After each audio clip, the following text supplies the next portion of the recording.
Welcome into Fantasy Football Night in America. This is FFPC Insider Access on the Better Sports Network. My name is Eric Balkman. You know me from the High Stakes Fantasy Football Hour, the RotoViz High Stakes Lowdown, and of course, the Fantasy Football Players Championship. You can connect with me on X at Eric Balkman as well. Hi, hello, and welcome. It is going to be a fun one tonight. It is late August.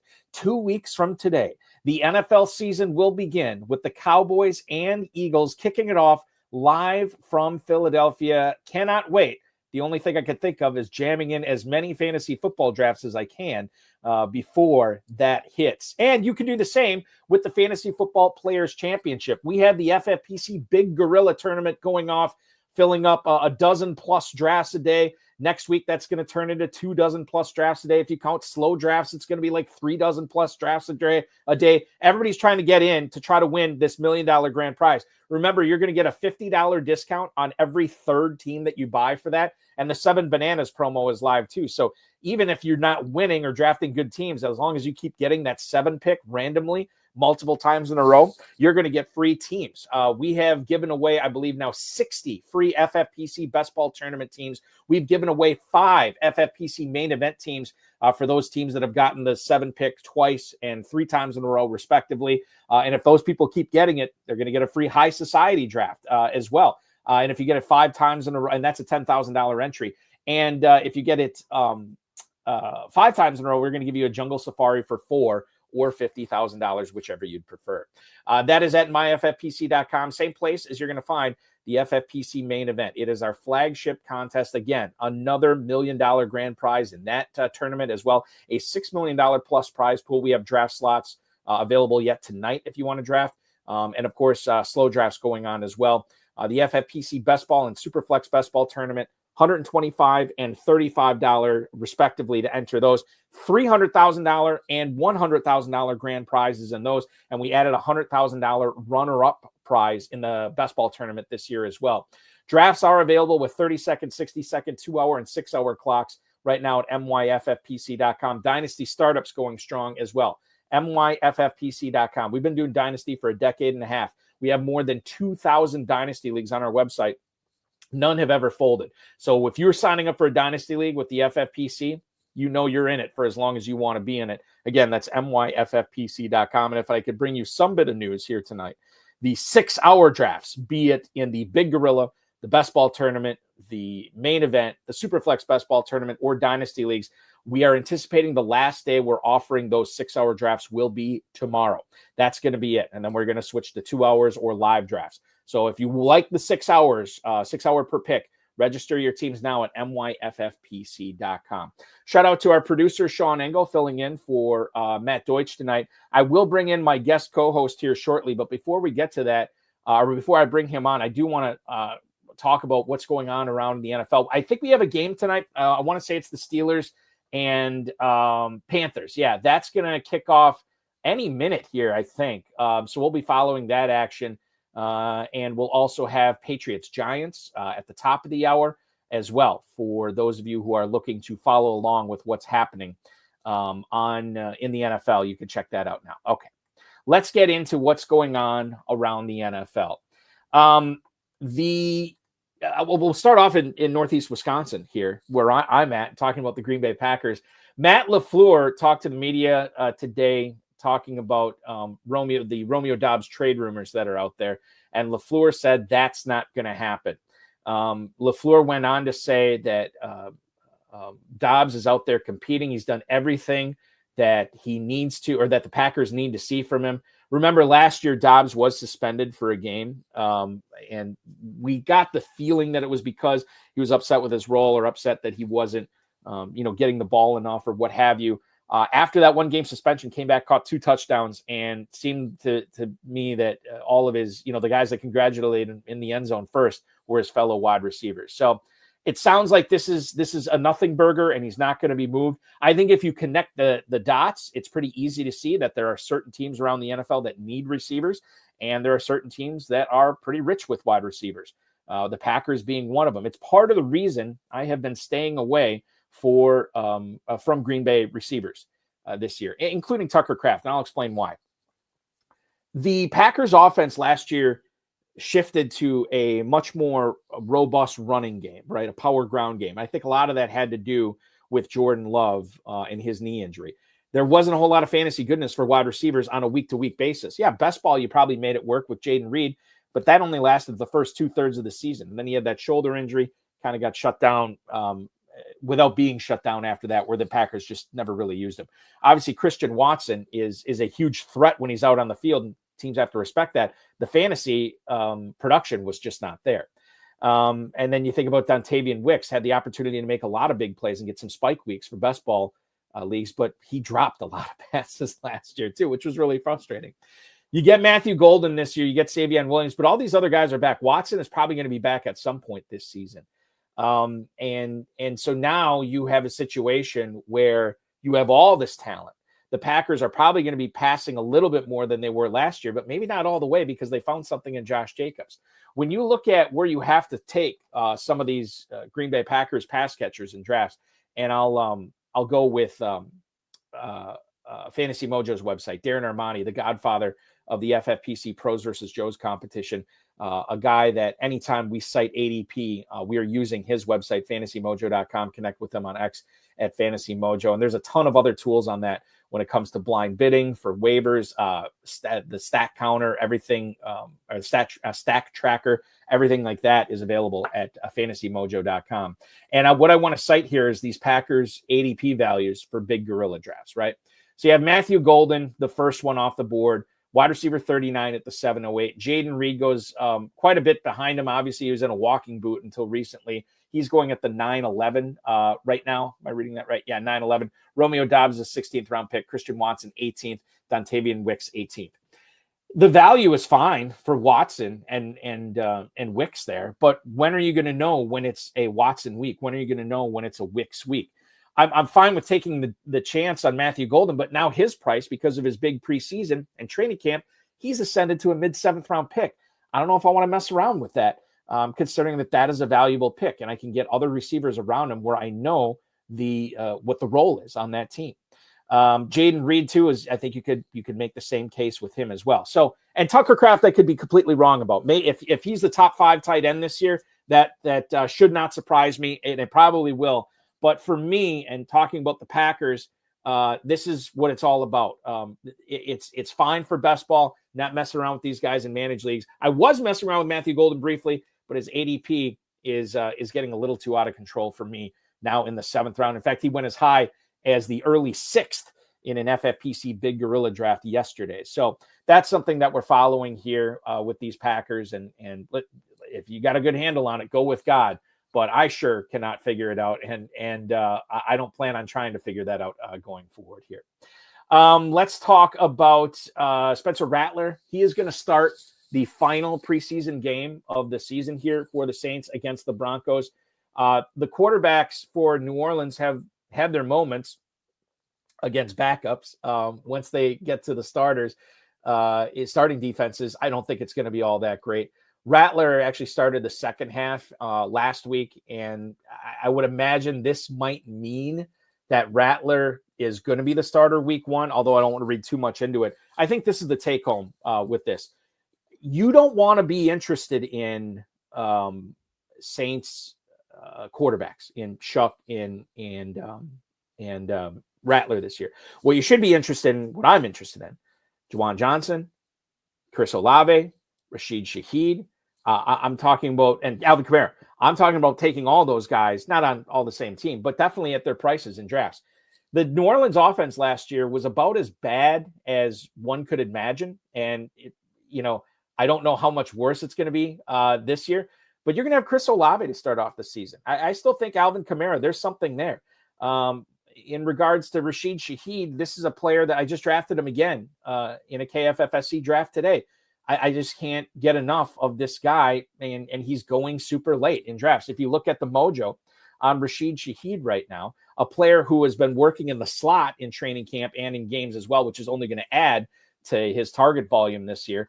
Shaheed is wide receiver 54 at the 1107. And Chris Olave, yeah, he's a mid-7th round pick.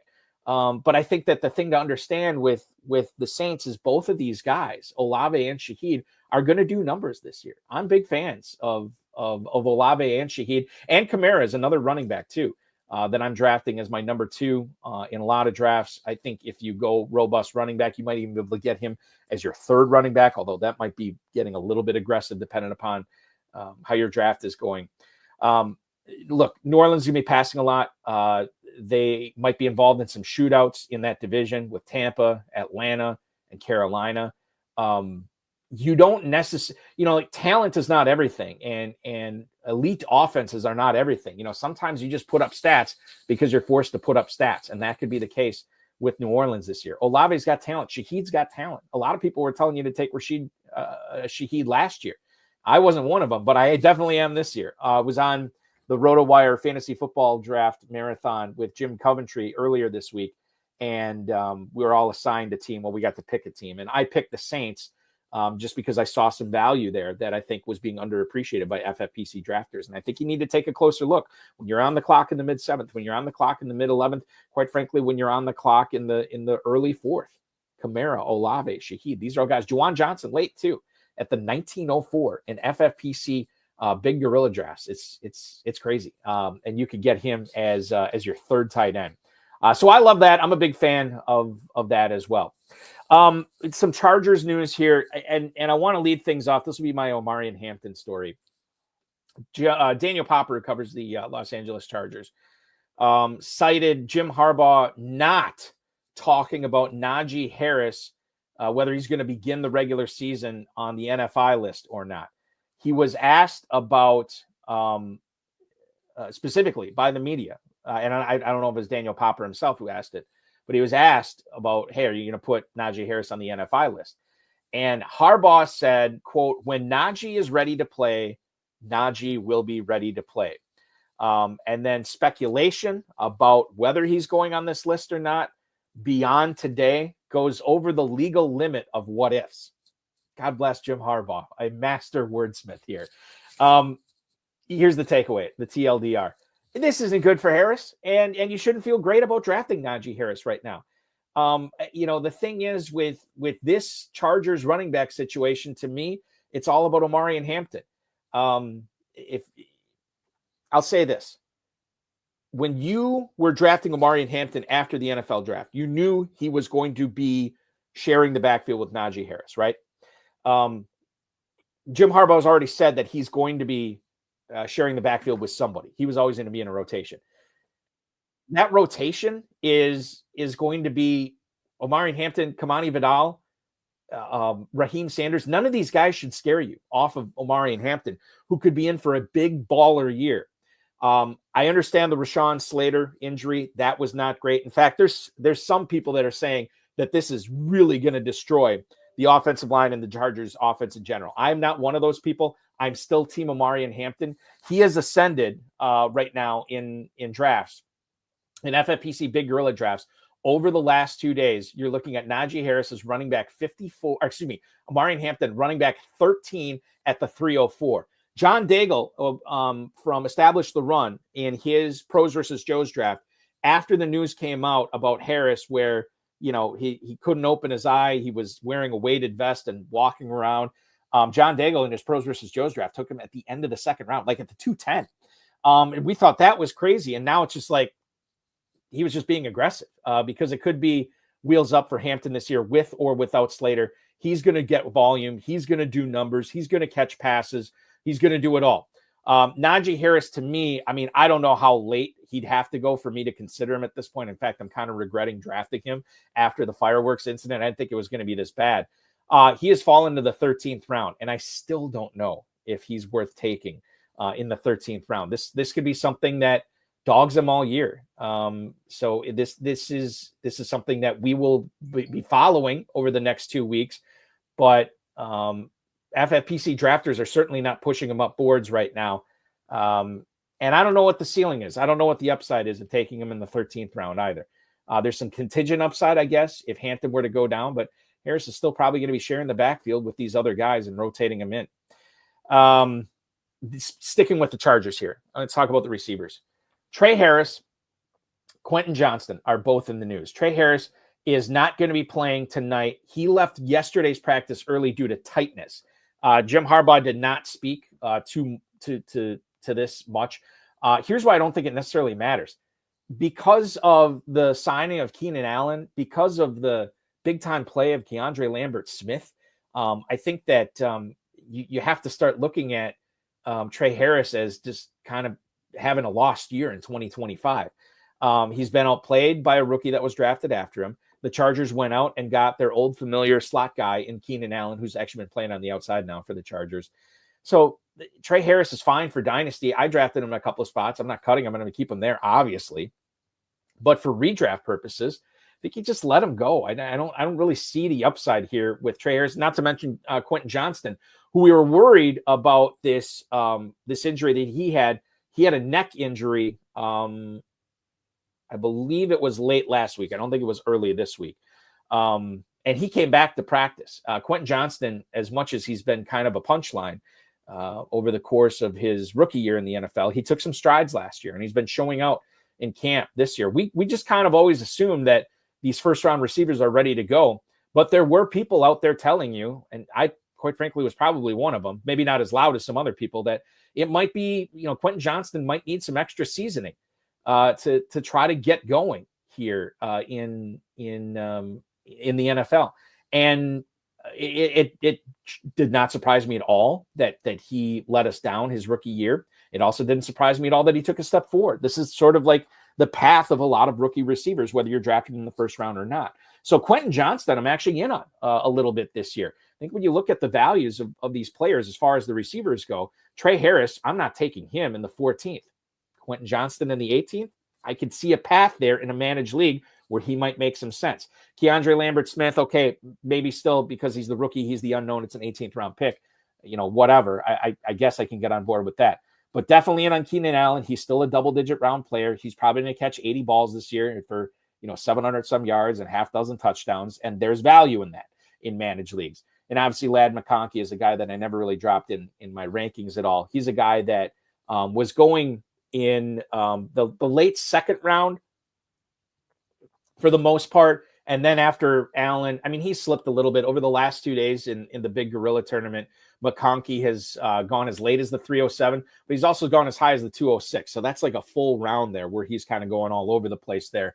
But he's a guy I don't doubt this season. He's a player that I definitely want to be in business with going forward. Death, taxes, and T. Higgins injuries, right? Well, we had another one earlier this afternoon.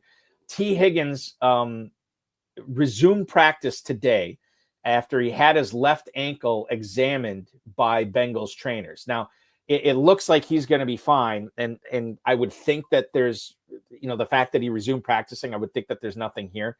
But if you look at what T. Higgins has undergone, what he suffered through the course of his career, his lower body is not exactly made of iron, right? He's had some problems there. Higgins, but here's the thing. This is what you're doing when you're getting into business with T. Higgins. When you want to draft him, and right now he is going as wide receiver 13 at the 306. If you want to take him as a high-end wide receiver 2, low-end wide receiver 1, you have to understand that with this elite offense, with this bad defense, with all the numbers, the yards, the scores that Cincinnati is going to put up this year, you have to understand at the same time there is a bit of an injury risk, and you have to be prepared for that. Now, if before the week starts that he's hurt and you can put somebody in, hey, great. The thing I always worry about with drafting these guys, starting them when they're healthy, and then they get dinged up in the first quarter or the first half, and you end up getting very little from them that game. I don't draft scared. When I'm thinking about drafting T. Higgins, I understand the injury aspect of it, but it doesn't play that much in my mind. If I'm trying to win a big national tournament, like if you're trying to win the FFPC main event or the FFPC Big Gorilla, I don't think you shouldn't be drafting with that fear in your head with T. Higgins. Recognize the upside. Recognize what he can do when he's right. I can't remember who said this. It was referring to Christian McCaffrey. I want to say it was Ben Gretsch. I think I've referenced this on the show before. Ben Gretsch from Stealing Signals. Sometimes we ask ourselves the question about drafting these guys high. And I think he was referencing McCaffrey. Well, what happens if he gets hurt? Then what does my team look like? What happens if this guy goes down? Then how am I going to cobble together a lineup? What happens if this guy can't play for me? How am I going to win games and put up points? And Ben said, well, maybe the question we should be asking ourselves, What happens if he doesn't get hurt? What happens if he stays healthy? What happens if we get 17 games from T. Higgins? What happens if we get 17 games from Christian McCaffrey? It's these types of things. And we got that answer with Saquon Barkley last year with the Eagles, right? Well, but I'm worried, he's had some lower body stuff and over the course of his career, he's missed significant time. Well, he stayed healthy for 17 games, put up 2,000 yards, had a legit shot at winning the MVP in any other year, except for the years that Josh Allen and Lamar Jackson had. So the question was answered last year. What happens if Saquon Barkley doesn't get hurt? You're probably winning a lot of fantasy leagues. This is a guy that was going in the early second round and finished as the best running back in football. Something to keep in mind. I think sometimes we often think about the bad so much, and we don't necessarily think about the positive. We don't necessarily think about the good. All right. I want to move on here and go to Southern California. We may or may not touch on this later on in the show. I don't think we will, actually. So this is good that we could break this down now. Matt Stafford is practicing in full this week. This according to his head coach, Sean McVay. Remember, he had that back injury that prevented him from starting training camp, was unhealthy or not healthy enough to play. And McVay said he feels, quote unquote, good about his current participation level. And obviously you want him to not suffer any setbacks, not needing any extra days off. And the reason I bring this up is not necessarily, hey, should I be drafting Matthew Stafford this year? The reason I bring it up is what it does to Kyren Williams and then specifically Devontae Adams and Puka Nacua. I have been, with the exception of just drafting Devontae Adams in one draft about 3 days ago, 2 or 3 days ago, I can't remember. I haven't really drafted a whole lot. I think I have Nacua in one draft so far. I don't think I have Kyren Williams anywhere. Matthew Stafford has never been the guy that is the fantasy beneficiary of having two great targets. He had Cooper Kupp and Puka Nacua for the last couple of years, and those guys were great when they were out there. But at the same time, Matthew Stafford wasn't putting up big numbers. So this isn't a question of Matthew Stafford. This, for me, is a question of the likelihood that Stafford is out there for 14, 15, 16 games this season, throwing in Nacua and Adams. The thing that you have to understand is Jimmy Garoppolo is the backup. And the backup plan to Jimmy Garoppolo may or may not be a trade with the Atlanta Falcons to get Kirk Cousins on board. Those are two not great plans. Now, I think Garoppolo is going to be okay enough to keep Devontae Adams and Puka Nacua from losing you weeks in fantasy. But at the same time, I don't know if he's going to be able to get the best out of these guys so that they're helping you win. And they need to help you win and not just help you not lose, because Nacua is a first-round pick. Devontae Adams is a third-round pick. These guys need to be difference makers for you. That's the Stafford side of it. Who, by the way, and I'll bring this up too. They had the big RV or whatever it was called. I don't remember the name of it. But the thing that he was going into for treatment, I guess this is something that the Rams pay for their players to go in. There's some red light therapy. There's all these different things. And like I said, it's a big, I can't remember what it was called, but it's like this big giant tube, this big RV trailer sized thing. And Stafford used it, but so did a lot of the other Los Angeles Rams. And I don't even think he got his back worked on in there. He just got some other stuff like that. So I think that was a little bit overblown. But dude is 37 years old. Stafford is not being taken down in practice right now. He is not being hit in practice. And he's practicing every day this week, which is great. So what happens when he takes that first big sack of the season? How does he get up from that? What happens when he's got to bounce back from a Monday night game and then playing on Sunday the following week? Or what happens if he plays on Sunday and then he's got to go on Thursday? The wear and tear of the body of Matthew Stafford over the course of 15 years in this league is significant, and it could get even more significant this year. And like I said, it's Garoppolo and maybe Stetson Bennett or Kirk Cousins. I don't know, but it's not a great solution.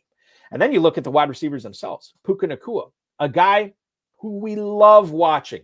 We are a huge fan. We are huge fans of watching Puka Nacua play football. He's fantastic.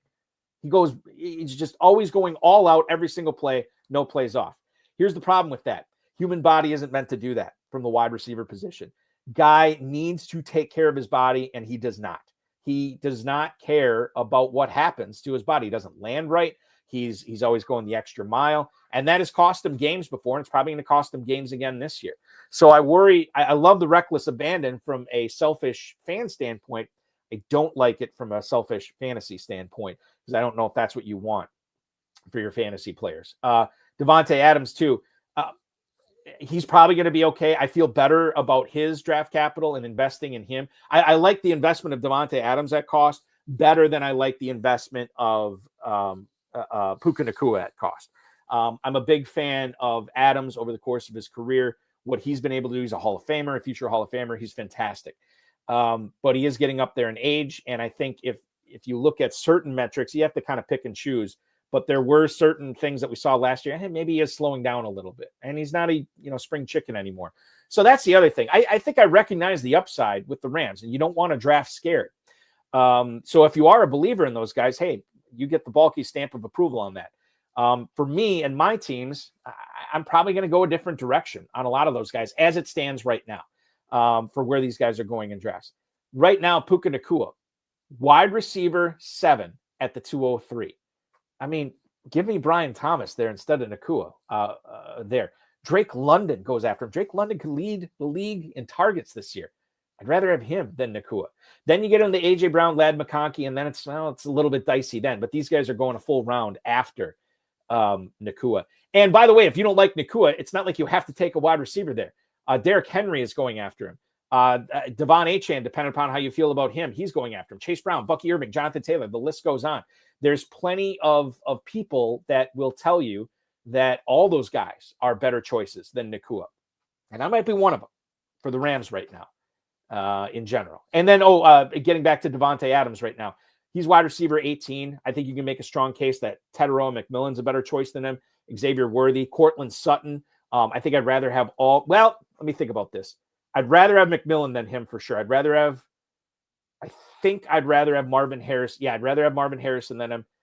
Xavier Worthy, I'd rather have than him. And then it gets a little bit, I'd probably split it down the middle between Adams and Cortland Sutton. That's just a feel thing for me at that point. Some leagues I might take Sutton, some leagues I might take Adams, but all those guys are going after him in ADP right now. So something to be monitoring. Breece Hall is also going after Devontae Adams, but I think I'd rather have Adams there. We may or may not get into the Jets running game later on in the show.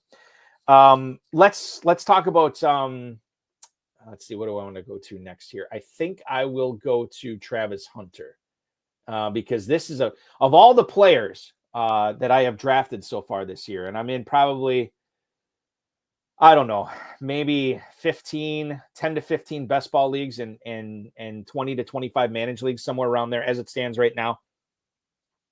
I think that, and I'm more of a managed league guy. Best ball's fun, but I like to be able to mold my clay, so to speak, throughout the season. So I'm definitely in more managed leagues. Travis Hunter's on a lot of them. And I'm not panicking yet. And I don't think anybody should be panicking. But Travis Hunter did not practice today. He's got an upper body injury. Don't know what that means.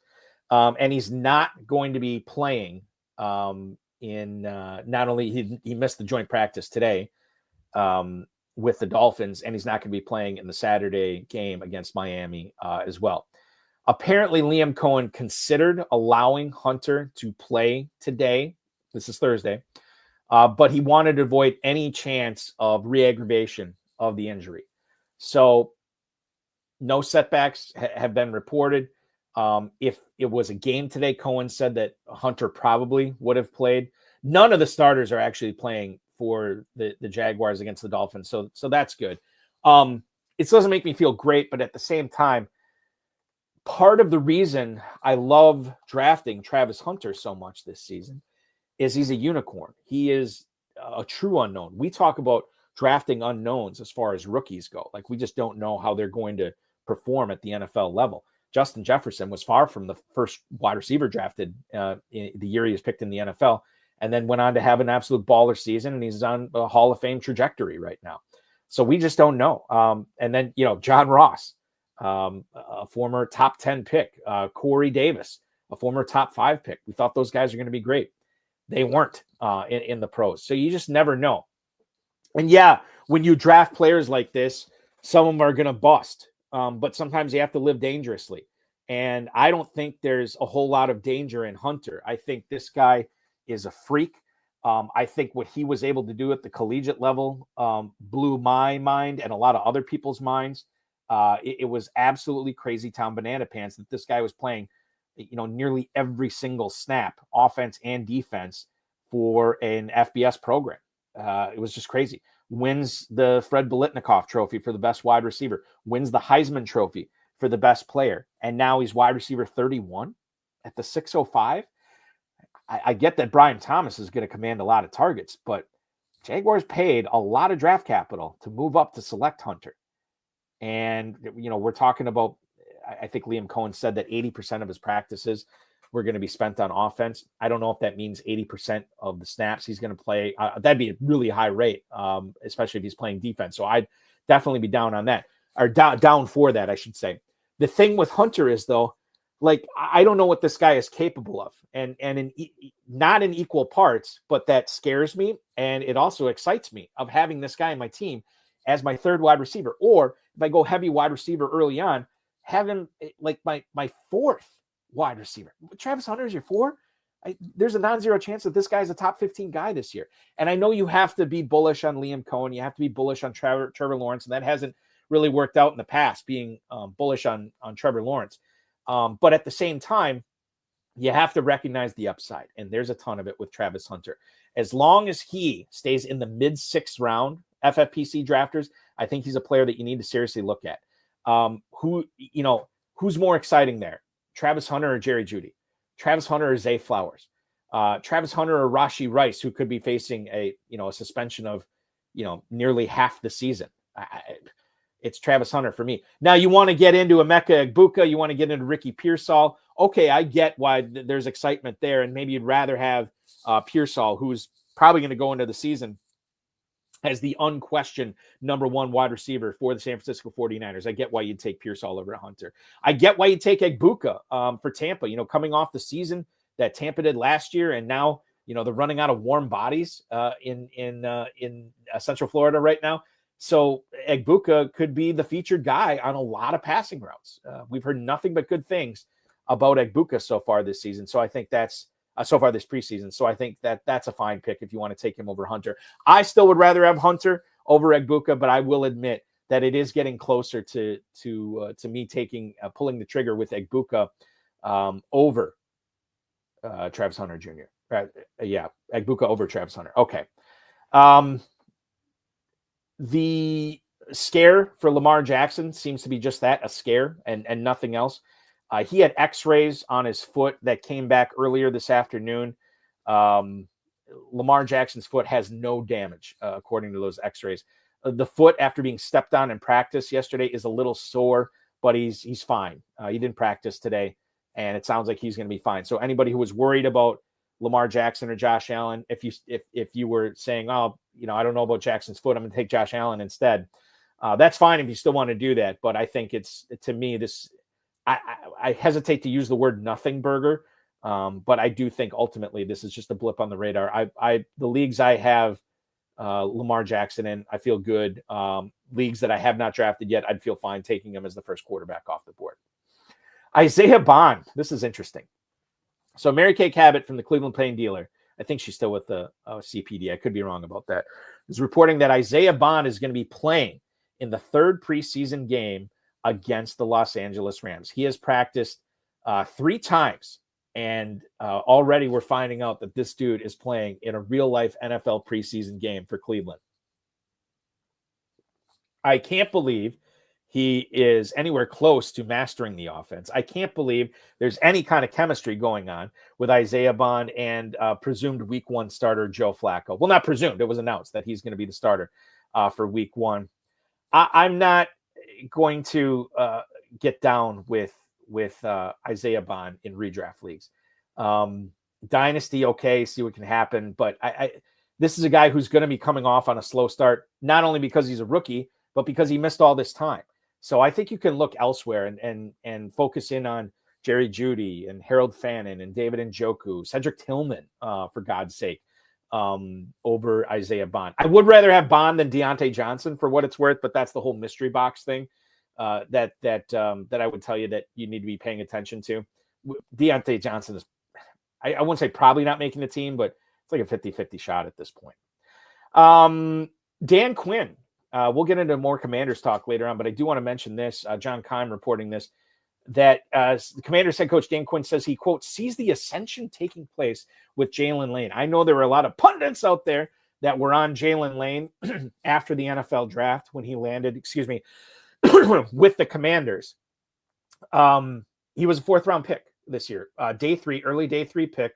And apparently he is responding very well to the coaching he's getting there. And at some point could be the number 3 receiver, or maybe higher if Terry McLaurin doesn't get into camp. At this point, you got to stash him in Dynasty just to see what happens. You want to take him at in best ball drafts, 28-round best ball drafts. I can get down with that. Still think he's a borderline redraft pick right now. Noah Brown right now is hurt. I shouldn't say hurt. He's close to returning. We don't know exactly what's going on with him, but we will find out here shortly.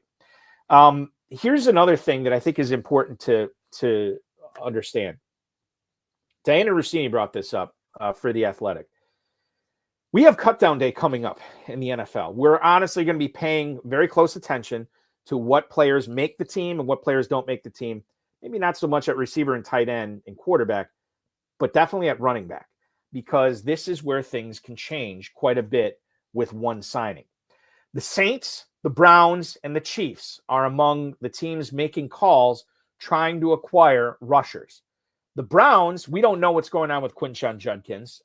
He's no higher than a 10th round pick for me, so I'm probably not going to get him in a lot of spots. I just don't know what's going to happen with him. Maybe he doesn't sign a deal at all, and him and the Browns can't come to any kind of agreement. I think that you have to understand that he's a rookie, and it was always going to be, it was never going to be a fast learning curve with him either. So when you have a situation with Quinshon Judkins coming into a backfield that already has Jerome Ford, that already has Dylan Sampson, this is not ideal for him to all of a sudden take the reins after he missed all this time and become a low-end running back too. So I think I'm out on him. Rossini is saying that the Saints, the Browns, and the Chiefs are among the teams trying to acquire running backs here. The Chiefs have Pacheco. The Saints have Kamara, but really nothing behind them. I know the Chiefs have a ton of bodies behind Pacheco, but I don't know if any of those guys are a dude. Maybe Brashard Smith, maybe not. Devin Neal, to me, was more. I don't think he's all that athletically talented. Maybe he's a good football player. He missed 2 weeks of camp as well, and he's fighting for the backup role with Kendra Miller. Here's what I want you to understand, and this goes for any of you drafting Javonte Williams, drafting Jaden Blue, drafting Miles Sanders in Dallas, and there's some other running back situations that we could make mention of this. Just because a player makes a team doesn't necessarily mean that his standing on the depth chart is safe after cutdown day. Brian Robinson, in my estimation, probably not going to be on the Commanders for week 1 of the season. And I think that might be a safe bet right now. And if that is the case, where's he going to go? Is he going to go to Kansas City to disrupt things with Pacheco, with Brashard Smith, Elijah Mitchell, all those other guys there? Is he going to go to New Orleans to maybe be a between the tackles banger, to go with Alvin Kamara being sort of a very experienced and very, a rich man satellite back? It's a possibility as well.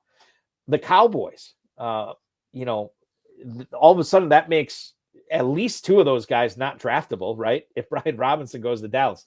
So I think we have to understand, you draft in the moment, you draft for today, understanding that you have to have caveats with a lot of these running backs. If you wait, you go 0 RB, hey, that's cool.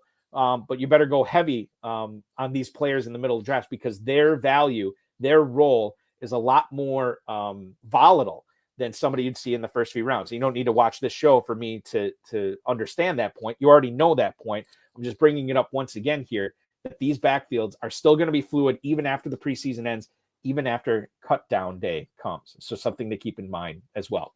We did, and I'll go back to Tampa here. I know I was talking about Ibuka earlier. We got some pretty good news, in my opinion, from Greg Auman, who covers the Tampa Bay Buccaneers. Todd Bowles told the media today that Tristan Wirfs, despite his knee injury, he's going to open the season on the 53-man roster. Now, that doesn't necessarily, similar to what they're saying about Chris Godwin too, doesn't necessarily mean they're playing in September. In fact, I think it's a virtual guarantee that while Wirfs and Godwin are going to be on the 53-man, I don't think that they're going to play week 1. I think Godwin is still not going to play until October. But they're leaving these guys on the roster so they can practice with the team if they are ready. And is week 4 unrealistic? I don't think so. Week 3, maybe unrealistic.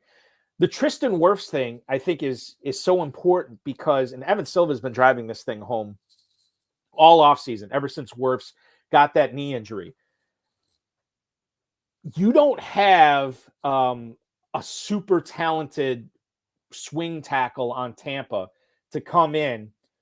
So Baker Mayfield has just as much time as he did last year to find Evans and Godwin down the field. Kate Otten too.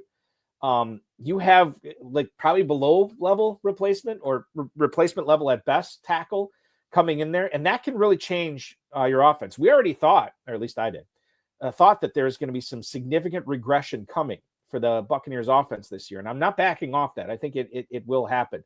But the earlier they can get Wirfs in there, the better.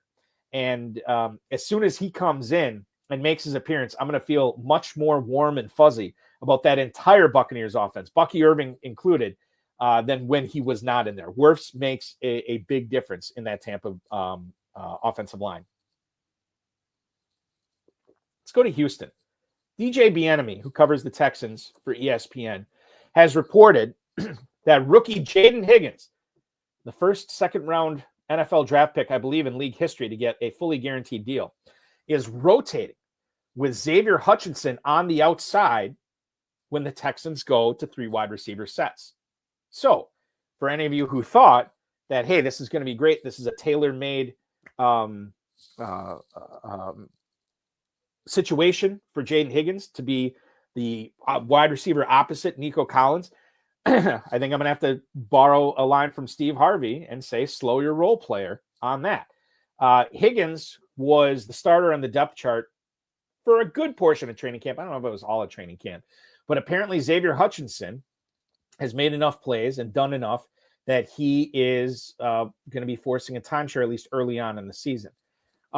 Listen, Hutchinson is no threat to Higgins long-term. At least I don't think so in Houston. So I think more often than not, you're going to see Higgins out there. However, it's important to understand that we can't just take for granted that Higgins is going to be out there a bunch.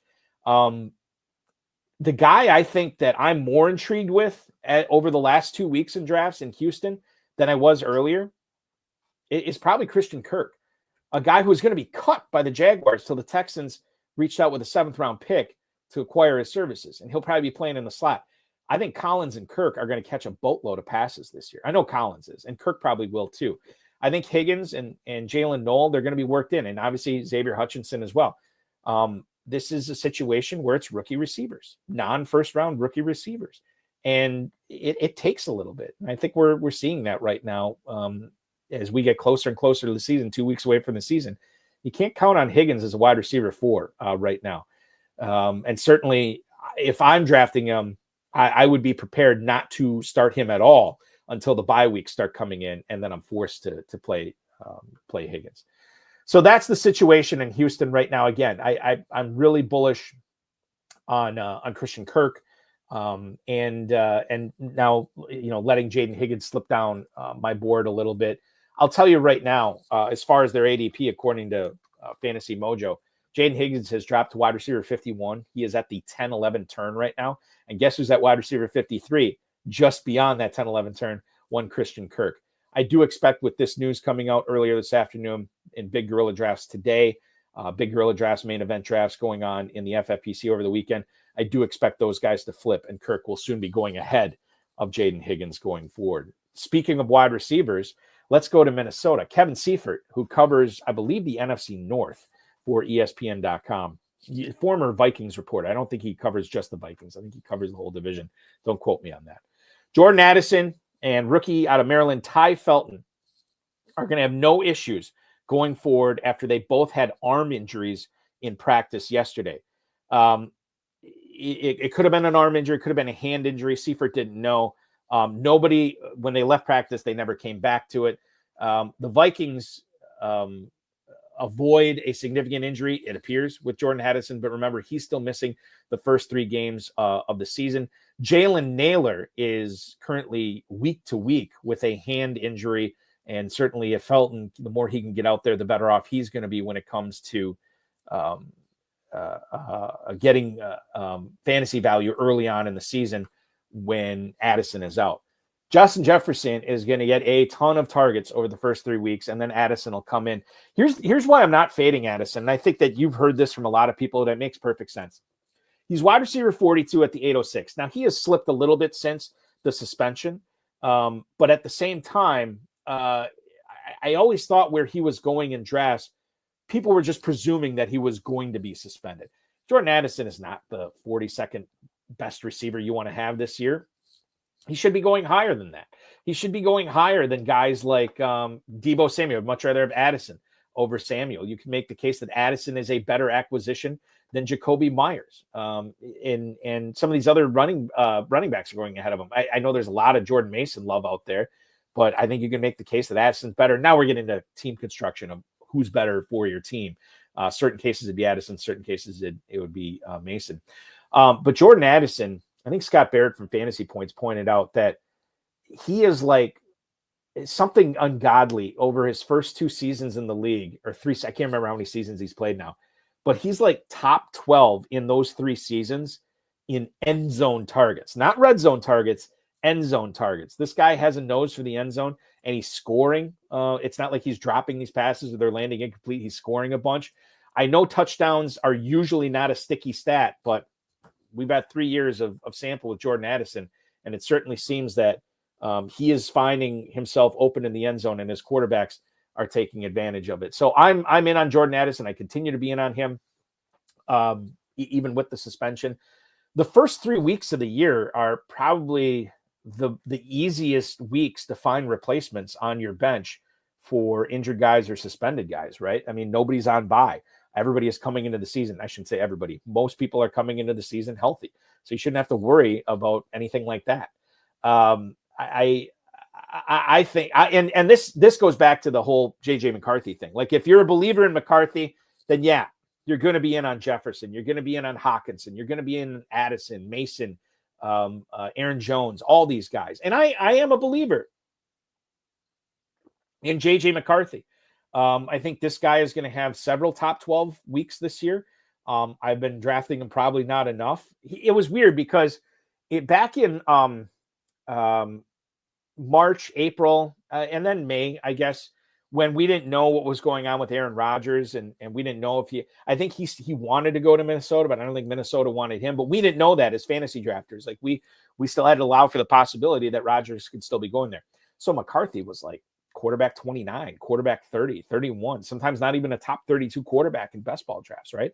And then he slowly made his way up. And then when Rodgers went to the Steelers, he really solidified himself. And there's a lot of excitement going on with JJ McCarthy. He went up to, quarterback 13, quarterback 14, which I think was too high. Now he's settled in as like quarterback 17, quarterback 18. That's a good price for McCarthy there, and I'd gladly pay that for sure. We talked about Pearsall earlier, joining him on that in that San Francisco 49ers receiver room. Sky Moore has been traded from the Kansas City Chiefs to the San Francisco 49ers. 6th and 7th round picks in 2027 are swapped. Remember, between the Niners and Chiefs, excuse me. He was a 2nd round pick in 2022 and never really developed in Kansas City. 43 catches, 494 yards, and a touchdown over his first 2 seasons. He had 3 targets last season. Did not capture a catch on any of them. He is a returner. This past week, he almost returned a punt for a touchdown. And the 49ers are really beat up at receiver as well. With Juwan Jennings' calf, you have Brandon Ayuk coming off the ACL. You're looking at Demarcus Robinson being suspended. Jacob Cowing, I think, was hurt, but I think he's back now. And you never know with DJ Moore. For me, best ball, but he's not going to be a redraft player for me at all. Let's go to our nation's capital here. I've avoided it as long as we could. We cannot avoid it anymore. Terry McLaurin. Reportedly, according to The Athletic's Nikki Javala, he asked for more money than DK Metcalf got with Pittsburgh. As a reminder, Metcalf, 4 years, $132 million on the extension, but he's younger than McLaurin, and the Steelers actually gave up a second-round pick for the right to sign Metcalf to that deal. The contract that I think the Commanders are trying to shift the focus to for Terry McLaurin and his management team is Courtland Sutton's. 4 years, $92 million. That is $33 million for Metcalf per year. That is $23 million for Sutton per year. Now, I would imagine that McLaurin he understands that he's going to be getting something between these two, and I think the Commanders understand that as well. But he wants more of the Metcalf side. I'm sure the Commanders want to pay him more the Sutton side. This has dragged on quite a while. And I know that he's healthy, and I know that he has one of the most talented quarterbacks in the NFL throwing to him. I know he goes back to a team that went to the NFC Championship game last year. But this is a guy, throw all the contract stuff out. I just imagine that there's going to be negative regression coming for him anyway this season with all the touchdowns he caught last year. The touchdown rate was obscenely high. And it's not like this guy is, 24, 25 years old coming into his prime. He's 30 years old. This is a guy, you could make the argument his best football might be behind him. Now, he does, when he comes back, he will join a team that features Deebo Samuel, Jalen Lane, Noah Brown, Zach Ertz, Austin Eckler, Jacory Croskey-Merritt. These are the other pass catchers. So, yeah, I get it that he's stepping into a good situation. But, man, the age, the touchdown regression, and the fact that he's missed basically all of camp, these are all reasons not to draft Terry McLaurin, who has fallen in drafts to wide receiver 24 at the 503. Some of the wide receivers going after him that I'd rather have. George Pickens, I'd rather have than Terry McLaurin. Calvin Ridley, I'd rather have than Terry McLaurin. Jamison Williams, I'd rather have over Terry McLaurin. Devonta Smith, I'd rather have over McLaurin. And quite frankly, this may sound crazy. Maybe it's not crazy. Maybe you agree. I think I'd rather have Egbuka over Terry McLaurin, the way it's going right now. You get into that Egbuka, Travis Hunter, Jalen Waddle, Ricky Pearsall area, I think you really have to look long and hard before you push the click button on Terry McLaurin this year. These red flags have been around for a while, and he's only added more red flags throughout the season. So I'm definitely down on F1, and I'm letting somebody else draft McLaurin this year. Egbuka, I mentioned. I'll just bring this up briefly because I kind of talked about it already. Rick Stroud for the Tampa Bay Times said that Jalen McMillan is going to go on injured reserve. He could be out past the week 9 bye for Tampa this year. And consider this. The comment from Todd Bowles regarding Jalen McMillan was, and I'm paraphrasing a little bit, but I'm getting the gist of it. Bowles did not think it was career threatening.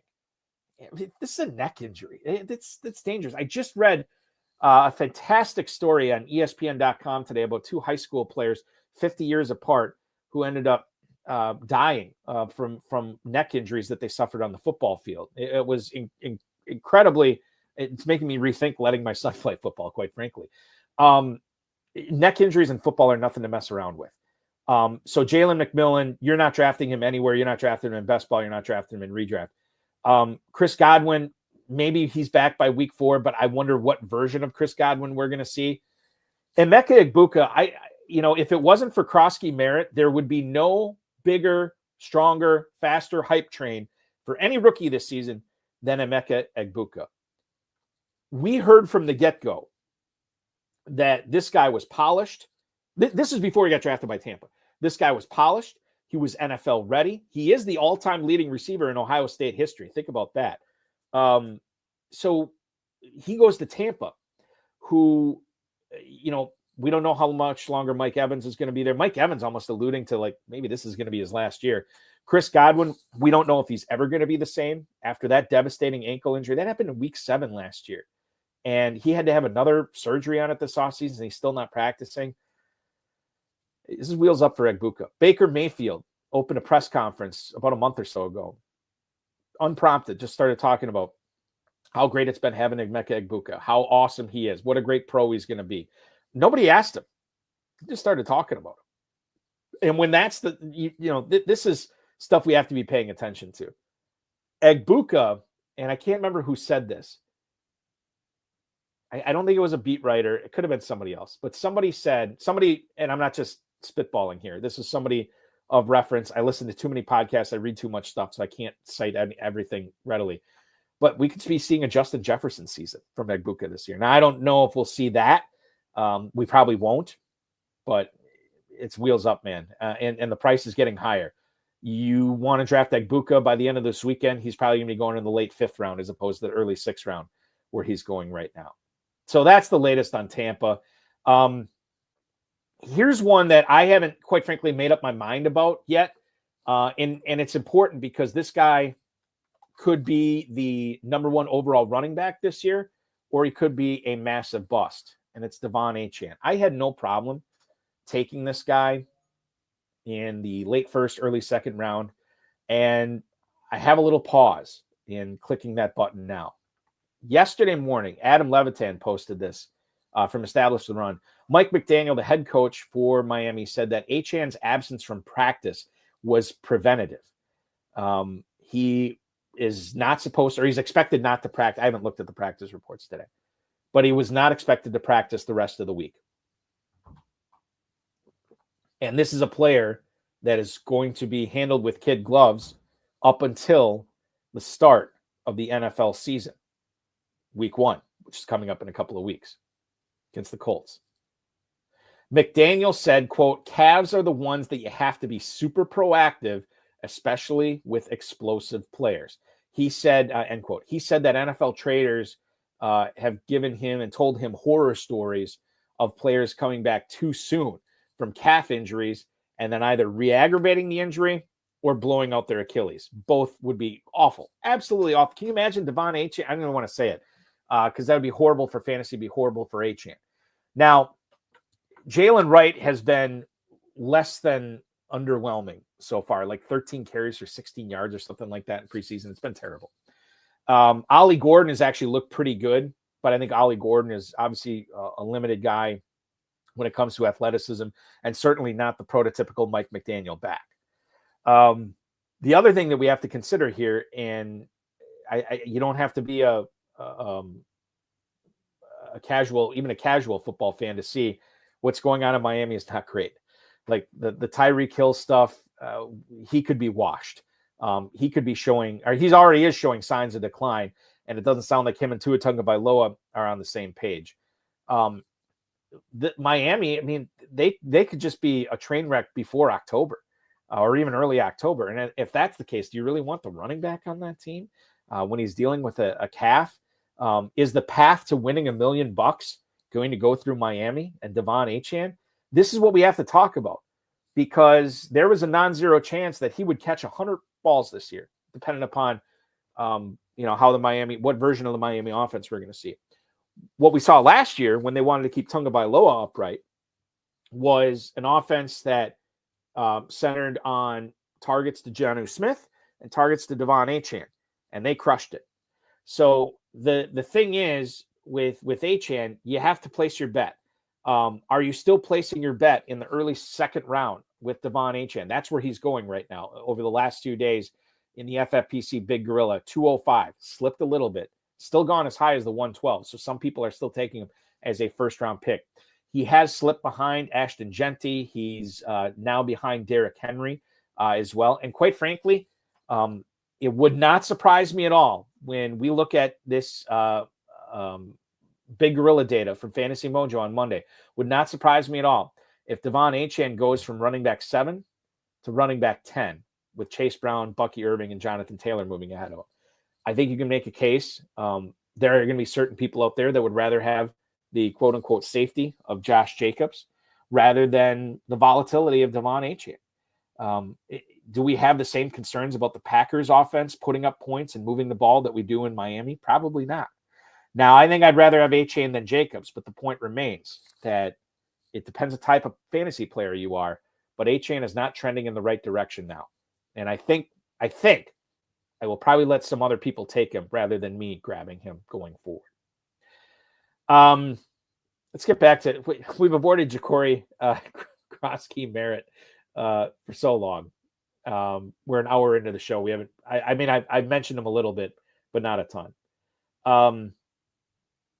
Commanders running back Brian Robinson is not expected to play for the Commanders in 2025. This according to one Ian Rappaport. Okay.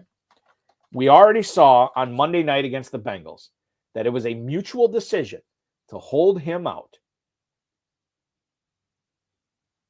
to, maintain what trade value he has. Ian Rappaport said that the Commanders might even take on salary to trade him so he can get a draft pick in return. He's 26 years old.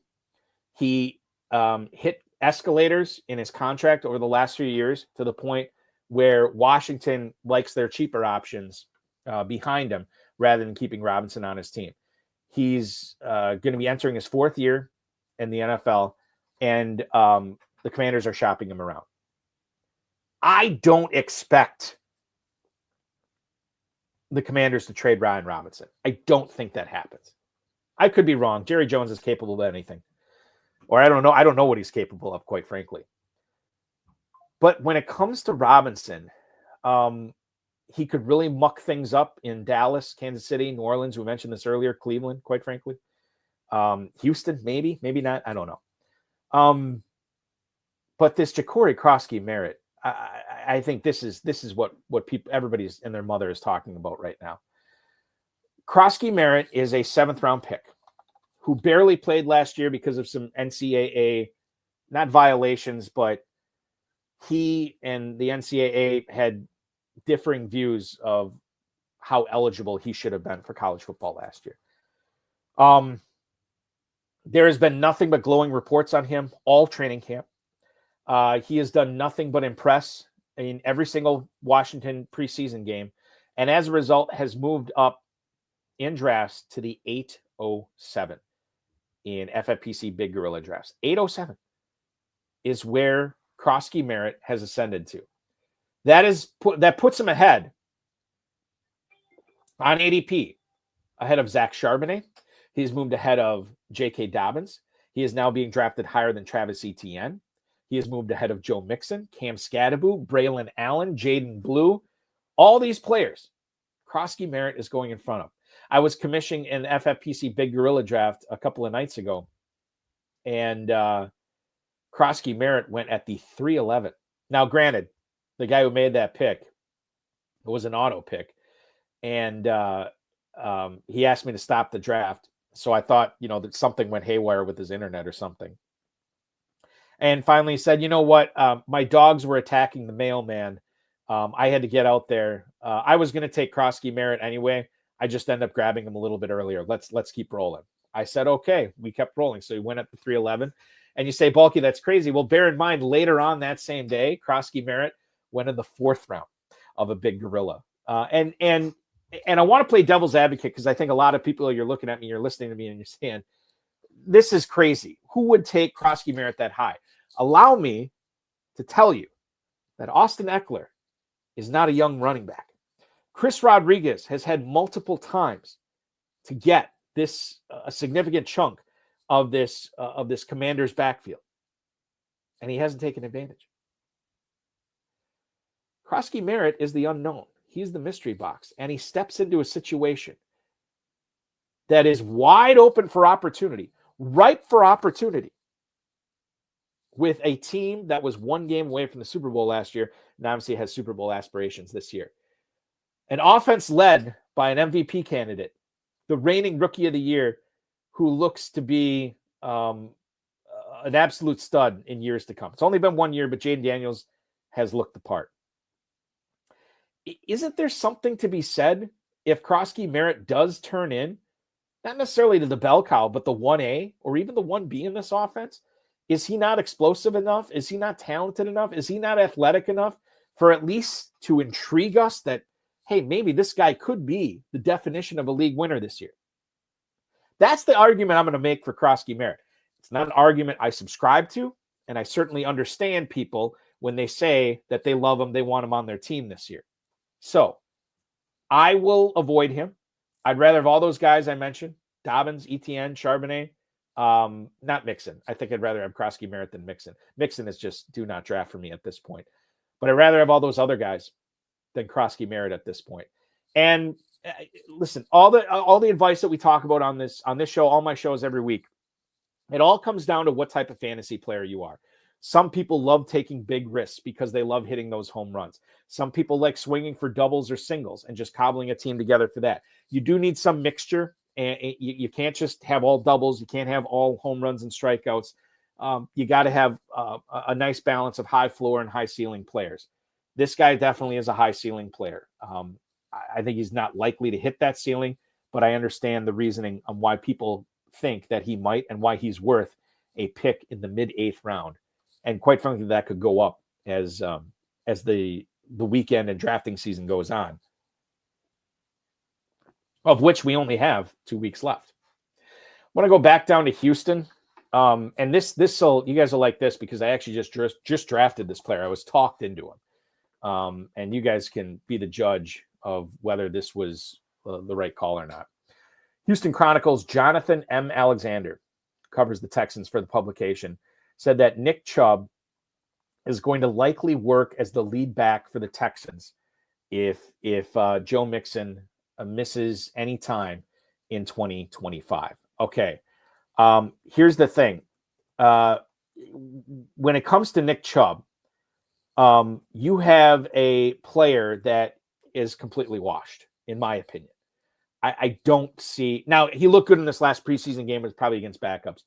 But early reports on Nick Chubb, they were talking about his, the coaches are talking about his wisdom and everything he's been through. That's not what I want to hear when I'm talking about a running back in the NFL. I need young, explosive guys that are going to, get chunk yardage. Chubb at this point in his career, and, you loved what you saw originally. He is not that guy anymore. Alexander said in this report for the Chronicle, the Texans signed Chubb specifically because they feared Joe Mixon was going to miss time with this foot/ankle/ we don't know exactly injury that he suffered this offseason. Now, there's a non-zero chance Mixon misses the whole year. I think we all recognize that. I don't think that's a good chance. I don't think he misses the whole year. But he could be on the PUP list to start the season. I think that's a lot more likely. That probably is likely to happen. And Mixon would be out the first 4 weeks, and Chubb would be the RB1 on the Texans for those 4 games. He is 29 years old, 5 carries, 25 yards against the Panthers backups last week. Woody Marks actually had 7 carries for 40 yards in that game. I like Woody Marks a lot better. He's the pass catching back, caught a ton of passes in college.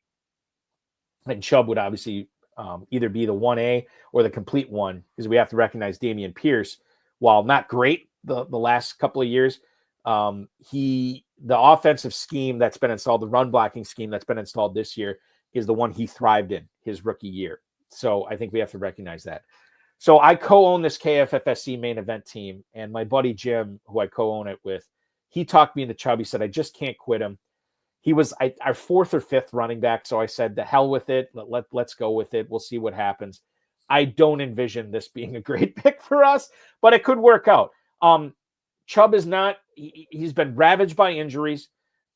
He has he's not a young man anymore. And the offensive line that he is running behind in Houston is significantly worse now that Laramie Tunsil and some other changes that were made on that Texans offensive line is not there anymore, or are not there anymore. You have to understand that these are all one of these things is fine. Like, you can deal with it. But all of them together, we probably should have gone elsewhere other than Chubb, but I'm trying to be a good co-manager, and we ended up going with Chubb there, and we'll see what happens. But going forward, I think you can do a lot better than Nick Chubb in your FFPC drafts. Not that I'm trying to trash Jim. He's won way more than I ever have, so this will probably end up working out. But Nick Chubb is going in the area of Tyler Algier, who I'd rather have right now. I guess I'd rather have him than Najee Harris, who's going right behind him. I'd rather wait and take Will Shipley. I'd rather wait and take Woody Marks. Ray Davis is going just ahead of him, and that's probably going to continue. So I'd rather have Davis. Gurendo's back. I'd rather have Gurendo there as well. And then, Rashad White is interesting. Jerome Ford is interesting. They're coin flips when it comes to Chubb, but these are 13th round picks and in the FFPC. So I think that you look at your options there, and maybe you go elsewhere other than a running back, because there's not a lot of them that I like there as well.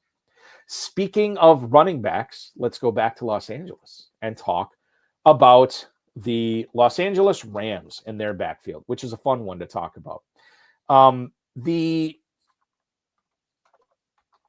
Rams took Blake Corum on day 2 last year. They took Jarquez Hunter on day 3 this year, and there could be more opportunities for Jarquez Hunter, according to Rams offensive coordinator Mike LaFleur. In fact, the quote from him was, "The more opportunities Hunter gets, the better it's going to be." He's 22 years old, 4th round pick this year, talented pass catcher, and the Rams coaching staff, the drumbeat has been constantly praising this guy throughout camp. Not great news for Blake Corum. I don't think this is a threat to Kyren Williams, because, McVay, he's going to use his guy and he's going to run him hard. So I still think that this doesn't affect Kyren Williams at all.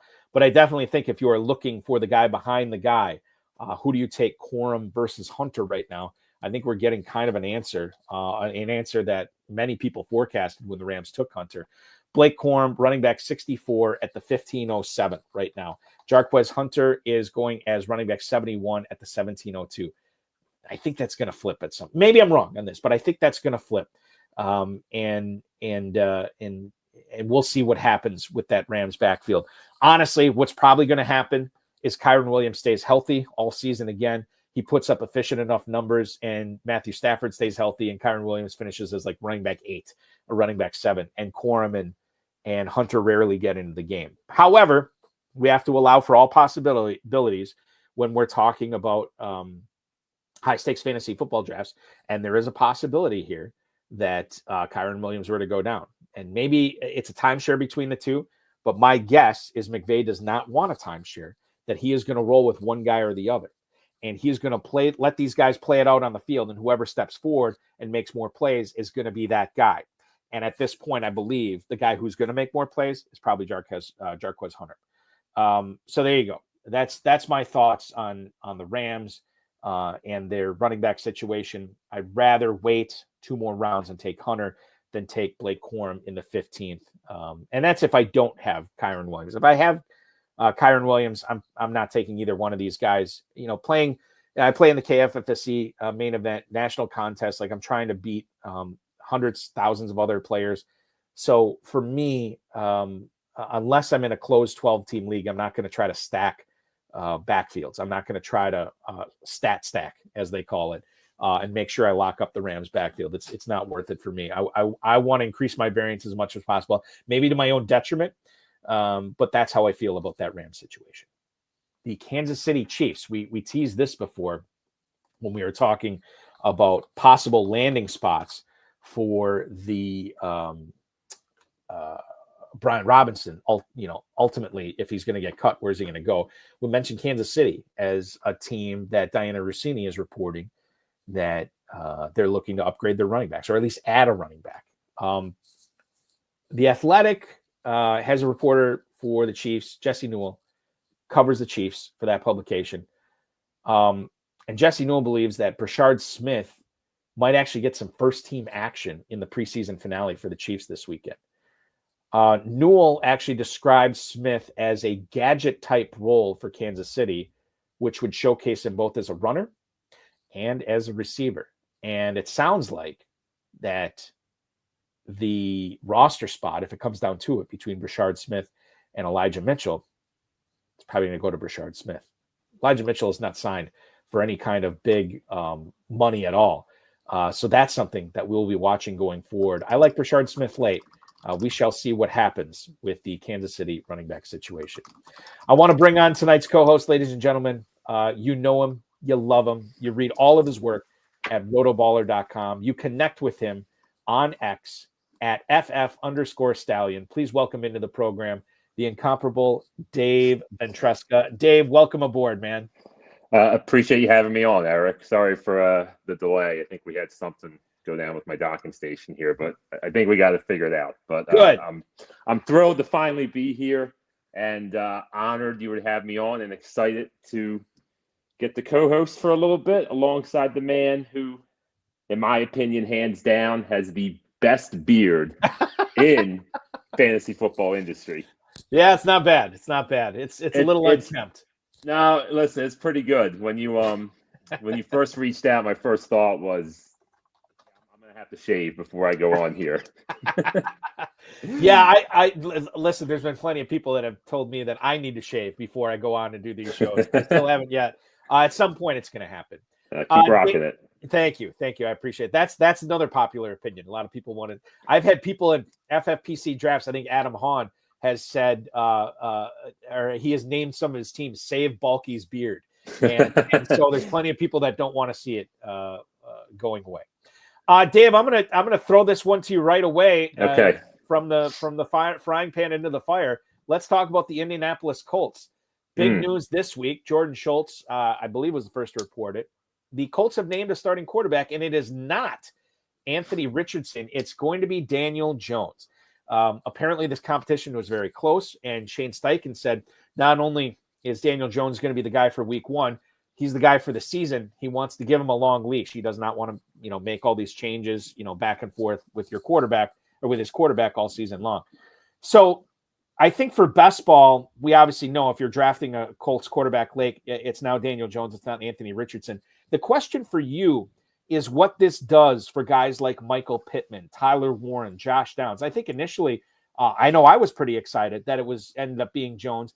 I really think that this is best for fantasy because it's going to make those guys a lot more valuable than they would have been if Anthony Richardson was a quarterback. Yeah, I think for our purposes, for fantasy football, I think it's definitely an improvement compared to the disaster that was Anthony Richardson the last 2 years. I don't really know how it's going to affect Michael Pittman. I think the bigger beneficiaries are going to be both Josh Downs and Tyler Warren. Wan'Dale Robinson was really effective last year, particularly in PPR leagues with Daniel Jones. And I think both Warren and Downs kind of have that underneath skill set that I think is going to fit really well and could really, one of those two I think is really going to become like a cheat code in PPR leagues. I was kind of initially like you when I heard the news with Daniel Jones, and I felt like it was, full wheels up for Josh Downs. Now I'm kind of starting to wonder, just seeing sort of the usage in the preseason and plus Downs' hamstring injury. We don't know, the severity of that yet and if it's going to keep him out. But I'm kind of wondering now if Tyler Warren is actually going to be the guy who really is the one who benefits from that. I still like Downs, but I'm kind of starting to waver my views on that and wondering if Tyler Warren might be actually the way to play this passing game. He 100% is the way to play this passing game for me. I don't know, man. I probably drafted Tyler Warren in a bunch of leagues. The last time I drafted him was probably like 2 or 3 weeks ago because I feel like I just had too much of him or other people were drafting him higher than I was willing to take him. But I got a bunch of them. And I think going forward here with Warren, this is only – I mean, if you watch that Colts-Packers game last week, he was heavily involved when the Colts starters were out there. So I would imagine that's going to be the case again. He is being drafted right now in FFPC leagues, the Big Gorilla, as tight end 8 at the 702. I don't know if he gets much higher than that, but certainly is possible once, we'll see what he does this weekend if he plays at all. But I think that last memory we have of Tyler Warren, as it stands right now, is a really good one. And those last memories tend to drive up ADP as we get closer and closer to the start of the season, which, as I've said several times tonight, only 2 weeks away. I want to talk about the Saints. I touched on this earlier. I want to get your thoughts. Kellen Moore said Tyler Shook and Spencer Rattler are going to play in the preseason finale. He also said Rattler is going to start that game as well. I remain bullish on Chris Olave. I remain bullish on Rashid Shaheed and Alvin Kamara, Juwan Johnson late in FFPC tight end premium leagues as well. My reasoning is this. Kamara did numbers last year, and the offense was terrible. This year, they get Olave back, hopefully for the whole season. They get Shaheed back, who's coming off a knee injury, who's been getting work in the slot. They're going to have him back, hopefully for the whole season. So I just think that this offense is significantly better and in a lot of spots and the same in others. I don't think it got worse. So why would we expect bad things from the Saints offense when we should have gotten a ton of bad things last year? And we really didn't from the guys who were on the field. I think Kamara, Olave, or Shaheed, Johnson, they're getting underdrafted in the FFPC right now, and I'm definitely bullish on their ADP. Yeah, I would probably say I'm on the other side of that, and I feel like while the offense may not necessarily be worse, I think we do have a pretty big, in my opinion, downgrade in the offensive coordinator and play caller going from Clint Kubiak to Kellen Moore. I am also not a huge Spencer Rattler or Tyler Shough fan. I would probably say the guy who, if you're going to want to play this passing game and take a shot there, Kamara's not a bad bet. I'm sure he's going to be involved as a receiver as well. Excuse me once again. Chris Olave would probably be the guy that I would take a shot on here, and have been planning to do that in my drafts coming up here. There's a good dip on it. He's going to be the clear number one. Should see a ton of volume. I'm just not entirely certain that Kellen Moore is going to be an improvement for these guys, and I'm not exactly sure what we're going to get from the offense as well. I just feel like this is a team that is going to be really, really bad this year, and is probably going to be in a position where they're looking for a new quarterback in 2026, and that might actually be the time when it's best to get in on this offense with Olave, Shaheed, all those other pieces. Once they actually get a legitimate franchise quarterback in there to pair with Moore and can kind of get his vision on offense and all that. Yeah, I'm definitely with you on the Saints next year needing a quarterback because they still don't have one. I don't think Shough is the answer. No, I agree. And the thing is with the Saints, you can be bad and still put up fantasy numbers, which is what I think those guys will do this year. But I am with you. I think they're going to be so bad that they're going to be in prime position to have a pick at the top of the draft where they can have any number one of some pretty good quarterbacks in next year's choose them up. Drew Aller. We'll see about Arch Manning. Garrett Nussmeier, right? His father's the offensive coordinator. Yeah. That link. Yeah. The NFL is right. The script is writing itself. Right. Right. Garrett Nussmeier, you heard it here first. The starting quarterback for the Saints next year. If you agree with Dave and you're fading the Saints, if you agree with me and you're targeting Saints, you can do either one or both. When you join the FFPC Big Gorilla Tournament, I don't know why you did both, but you could. $1 million grand prize. $350 entry fee, a $50 discount for every third team that you got that you get. 7 Bananas promo is live. You keep getting that 7 pick randomly assigned to you when the draft order randomizes, when the league fills. You keep getting that 7 pick multiple times in a row. We're going to give you escalating free teams with the FFPC. Sign up now at myffpc.com. If best ball is more your slant, check out the FFPC best ball and superflex best ball tournaments. $125 and $35 to enter, $300,000 and $100,000 grand prizes, respectively. $100,000 runner-up for that best ball tournament this year. Drafts are available 30, 60, 2-hour, and 6-hour clocks. 30-second, 60-second, 2-hour, and 6-hour clocks, although those 6-hour clocks are going to start winding down tomorrow. That's all at myffpc.com. I want to step out and take a quick break. When we come back, Dave Ventresca from RotoBaller is going to give us some of his targets in fantasy football drafts this year. Who will they be? Who does he like in the Jacksonville backfield? Is there a Baltimore pass catcher that he perhaps likes? And let's get his thoughts on the Minnesota offense as well. He's Dave Ventresca from RotoBaller. I'm Eric Balkman. You're watching FFPC Insider Access live here on the Better Sports Network. What's up, guys? Andrew Cooper here, Fantasy Alarm. And boy, do I have great news for you. It's that time of year. The FFPC main event is open. The flagship contest, in my opinion, the biggest number one contest in all of fantasy football. It's not just about the prizes. You can win $1 million, but if you win a contest like this, you are gold-plated, gold-stamped in this community. That puts respect on your name when you go in there with the big dogs and you win a tournament like this. So get set up with my FFPC now. When you use promo code ALARM, they'll give you $25 when you deposit $35 or more if you've never drafted there before, and you can get in there with the big dogs. If you really want, you can actually go to Vegas and draft at the Paris Casino live in these contests. You don't have to do that, though. You can draft online. They have 6-hour, 2-hour, and 60-second clocks, depending on what you're feeling. You're going to want to draft early and often these to give yourself the best possible shot at winning. And let me tell you, when you go over to your social media bio and you throw FFPC main event champion in there, people start thinking about you at a different way. You are now an absolute champion and legend in this community if you win the FFPC main event. Open now over at myffpc.com.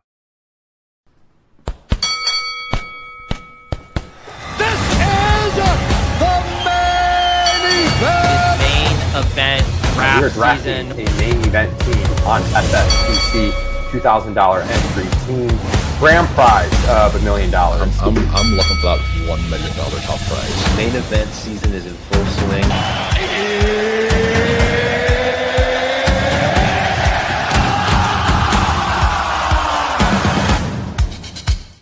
It is time for the FFPC main event, our flagship competition over at myffpc.com, myffpc.com. Check that out. A $6 million prize pool just ready and willing to have you jump into it. A $1 million grand prize. Sign up today. We got, 2 more live main events going on tonight that are still need some fillers. I do believe, I'm going to bring it up right now just so I'm not talking out of my rear end. I want to make sure that I'm giving you guys good information on this show, not about fantasy, not necessarily just about fantasy players, but about the drafts at the FFPC. Yeah, we do have the 11:30 Eastern main event live draft already half full, so I'm sure that's going to fill. Make sure you're popping in as soon as you can on that and draft for $1 million tonight. What a way to spend a Thursday evening. Dave Ventresca joining me from RotoBaller.com. You follow him on the X at FF_Stallion. You have really taken the FF Stallion moniker to a new level. How did you come up with this, Dave? I don't know, man. It really just started my home league since I was, 12 years old. My team's always been just Italian Stallions. And when I decided to get into this crazy industry we've all decided to join, it just felt like a natural Carried it over. Fit. Yeah, exactly. Yeah. Well, I love it. It's definitely been working out for you for sure. You can check out, as a reminder, Dave's work at rotoballer.com as well. In fact, this is where I found out some of the players that you like and maybe not like so much this year. I think these. Well, I'll just ask you about these guys, and you let me know how you're feeling about them. We talked about Tampa earlier in the show, and I was just talking about how much praise I had for Emeka Egbuka. But what about the backfield? Tristan Wirfs, we found out, he's not going to be on the PUP. He's not going to open up on IR. He is going to be available at the start of the season. Maybe not the first few games, but hopefully by week 4, week 5. What does that do for a guy like Bucky Irving, a player who is ready to move ahead of Devon Achane in ADP, as he's very close right now? He is at the 208. Achane is now at the 205, so it's definitely closing in. Bucky Irving, running back 9. Is this guy a target for you at the 208 in FFPC drafts right now, Dave? Absolutely is. And I think, first off, supremely talented player. And what I thought was most impressive about what he did last year, finishing his PPR the overall PPR RB 13, he did so despite not being a full-time player last year. Like, he only played 60% of the offensive snaps in just 2 games last year. I fully expect that to change this year. Todd Bowles had no problem making Rachaad White the full-blown bell cow back 2 years ago. Now that he's got a year under his belt, I fully expect Bucky Irving to completely take over that role. It's a good thing Tristan Wirfs doesn't look like it's going to be an extended absence to begin the year, because the Buccaneers rushing game actually has, according to Sharp Football, they have the third easiest projected rushing schedule this year. And you throw a healthy Tristan Wirfs in, I think that's going to be a great thing for Bucky. Irving could easily finish as an RB1. Now, we might see a dip in efficiency this year, maybe in those first couple games with Wirfs is out, but also with no Liam Cohen in the mix. But I believe that we'll see an increase in volume, and that should be able to offset like any dip in efficiency we might get. And he's also still going to be involved in the passing game. I know you still have Rashad White there, but he's still dealing with the hamstring injury. I mean, who knows? Sean Tucker might end up passing him on the depth chart. Tucker doesn't really profile as a receiving back. So I fully expect Bucky Irving to lock down that passing downs role as well.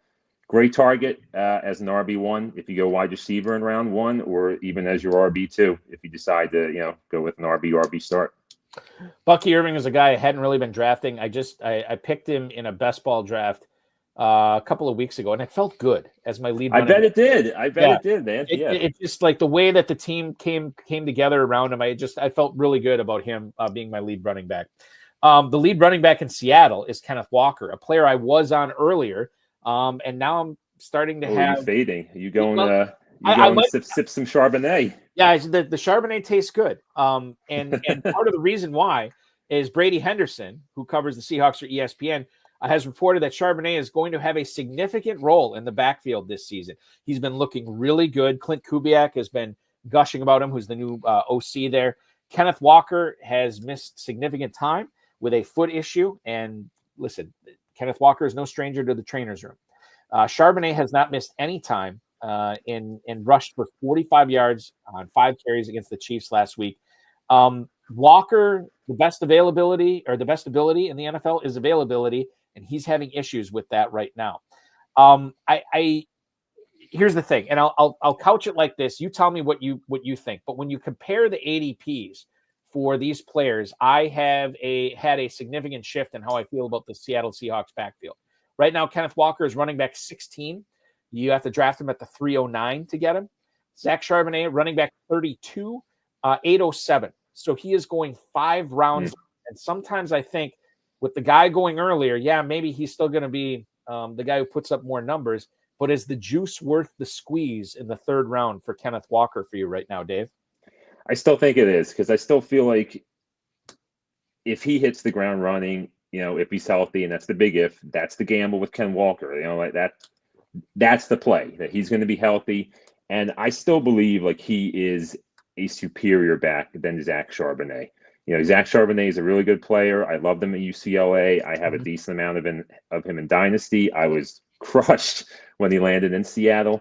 But I don't think he has the same upside that Ken Walker does with the home run hitting ability, the big plays. Like, that is the type of stuff that if we get him in an ideal scenario, like the Clint Kubiak scheme, like behind an improved offensive line with, them drafting Gray Zabel in round 1 of the draft this past year, if everything aligns, like this is a guy that we could be drafting in round 1 of FFPC drafts next year. And that's often the key. That's what you're trying to find when you're trying to win $1 million, right? These are the plays you want to make. I think, at this point, I did read that report last night, and my takeaway from that was I thought Mike McDonald's quote stood out when he said at some point, we've been limited in Ken Walker, we were playing for him, but at some point he's got to be here and he's got to get on the field. Now, he has practiced 3 straight days, which I think is a good thing. He's gotten in the joint practice with the Green Bay Packers. I kind of read, my takeaway from that story was more of a a direct, I guess he was directly speaking to the Ken Walker as sort of like, hey, we love you. We want to make you our guy, but we also have this other running back behind you who's pretty good, who, if you can't find a way to get on the field, we've got this guy ready to take the reins. So that was kind of my read on that. And, if it's a split, then I think to your point, then I think Charbonnet, there's really no debate at that point. And Charbonnet is going to be the way you want to play this.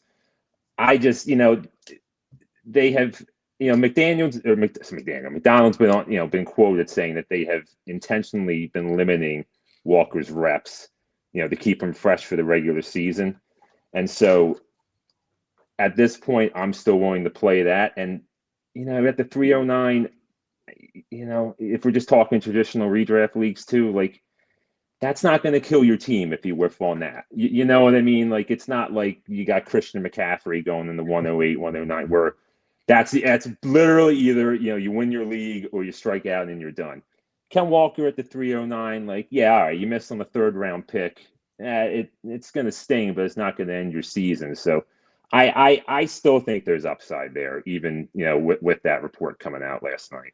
I have to bring up J.K. Dobbins here, and this is an interesting story. So Harvey in the first preseason game, 7 carries, 25 yards. They beat the Niners 30-10. He also got a catch for 4 yards. He was listed on the first preseason depth chart for the Broncos by Sean Payton as running back 5 was Harvey. Harvey opened with the starters, got every rush attempt while he was with the first team. Then we later found out on Twitter, and I think it was Ben Albright had posted this on X, that the plan was to start Dobbins, but he couldn't find his helmet. And as a result, Harvey was the guy in there. He pulled a Chris Comer from Friday Night Lights, right? He couldn't find his helmet. So then Boobie Miles goes in. Thank God it didn't end up the same way for RJ Harvey. But the thing is with Dobbins, and I'm going to do this the same way we're talking about the Seahawks running backs, and then give you the ADPs for both these players right now. RJ Harvey, running back 20 at the 502. J.K. Dobbins, running back 33 at the 812. That's almost 4 rounds difference here. Which one of these Broncos running backs do you prefer, Dave? And tell me why it's J.K. Dobbins. Well, I like them both. Okay. Like I want to get shares of both. I think the thing that I just want to touch on first, I know Harvey's getting a lot of love. But the thing I just would say, he's not going to be a bell cow back in this offense. Neither is J.K. Dobbins, right? That's just not what Sean Payton does. You go back through his entire history with the Saints, even with Denver, like there's always multiple guys. Mm-hmm. So there's always multiple ways to play this backfield. I think RJ Harvey probably in an ideal world, if he can have an Alvin Kamara like 2017 rookie season and, average over 6 yards a carry, be heavily involved as a receiver. Could he finish as a top 5 back? Sure. I would probably put that in like the 1% like range of outcomes at the ceiling. Dobbins is just, I've always been a big J.K. Dobbins fan. I had a lot of him in Dynasty. He was crushed when he tore his Achilles a couple years ago, and then suddenly he came back to life last year. I feel like he's probably going to be the receiving back in this offense. Like he's the better pass protector, so he's going to get a ton of targets in this offense. He's running behind one of the best offensive lines in the league. I just feel like both of these guys are going to be similar-ish production if Harvey hits the ground running, and we do see like a massive rush, big time spike in efficiency from him, then he's going to be the preferred play. But I don't think Dobbins is a bad way to play it either. I think he's going to have the edge on passing downs, at least to start the year. And, maybe he's going to be the better goal line back too. I was reading something on that because I don't remember who had posted this, so I'm going to get that wrong. But Sean Payton and their offensive coordinator, Joe Lombardi, were both quoted as saying he still has a tendency to bounce runs too much to the outside. And it's not taking, which, that was something that kept Reggie Bush off the field all those years in Sean Payton's offense too. So, that's going to be something that could potentially come back and bite him as well. And, I like both. I don't know. I'd say I have a preference. I want to make sure I get exposure to both across my leagues. But yeah, I'm fully on board to get Dobbins. Lombardi, I remember that quote he was talking about. It's like, he still has a tendency to bounce it outside, but he still usually beats the guy to the corner. Yeah, right. Which is awesome. Yeah. That's what you like to hear. Jacksonville backfield. Do you have a preference here? I think we could throw LaQuint Allen out unless you're drafting a 28 round best ball team. But definitely not LaQuint Allen. Okay, but when it's Bigsby, Etienne, and Bashal Tutin, I don't know. I feel like there's value in all three of these guys. Are you leaning one way or the other? I think the way I'm leaning is really just anything but Travis Etienne, and that is mainly because he's the most expensive one of the three. Which, when you get one of these scenarios, you don't know who it's going to be. I think the better play, I think most people would agree, is just go get the guys who are cheaper. I've definitely taken some shots on Bigsby. I'm taking some shots on Tutin as well. We'll talk about Bigsby right now. Etienne's big problem the last 2 years, really since his first year, he hasn't been a very good rusher. He's been extremely inefficient, even during that RB3 finish 2 years ago. Still averaged under 4 yards a carry, and Bigsby was actually Jacksonville's best back last year, and he finished higher than Etienne in a ton of metrics. Like I have it right here on my notes.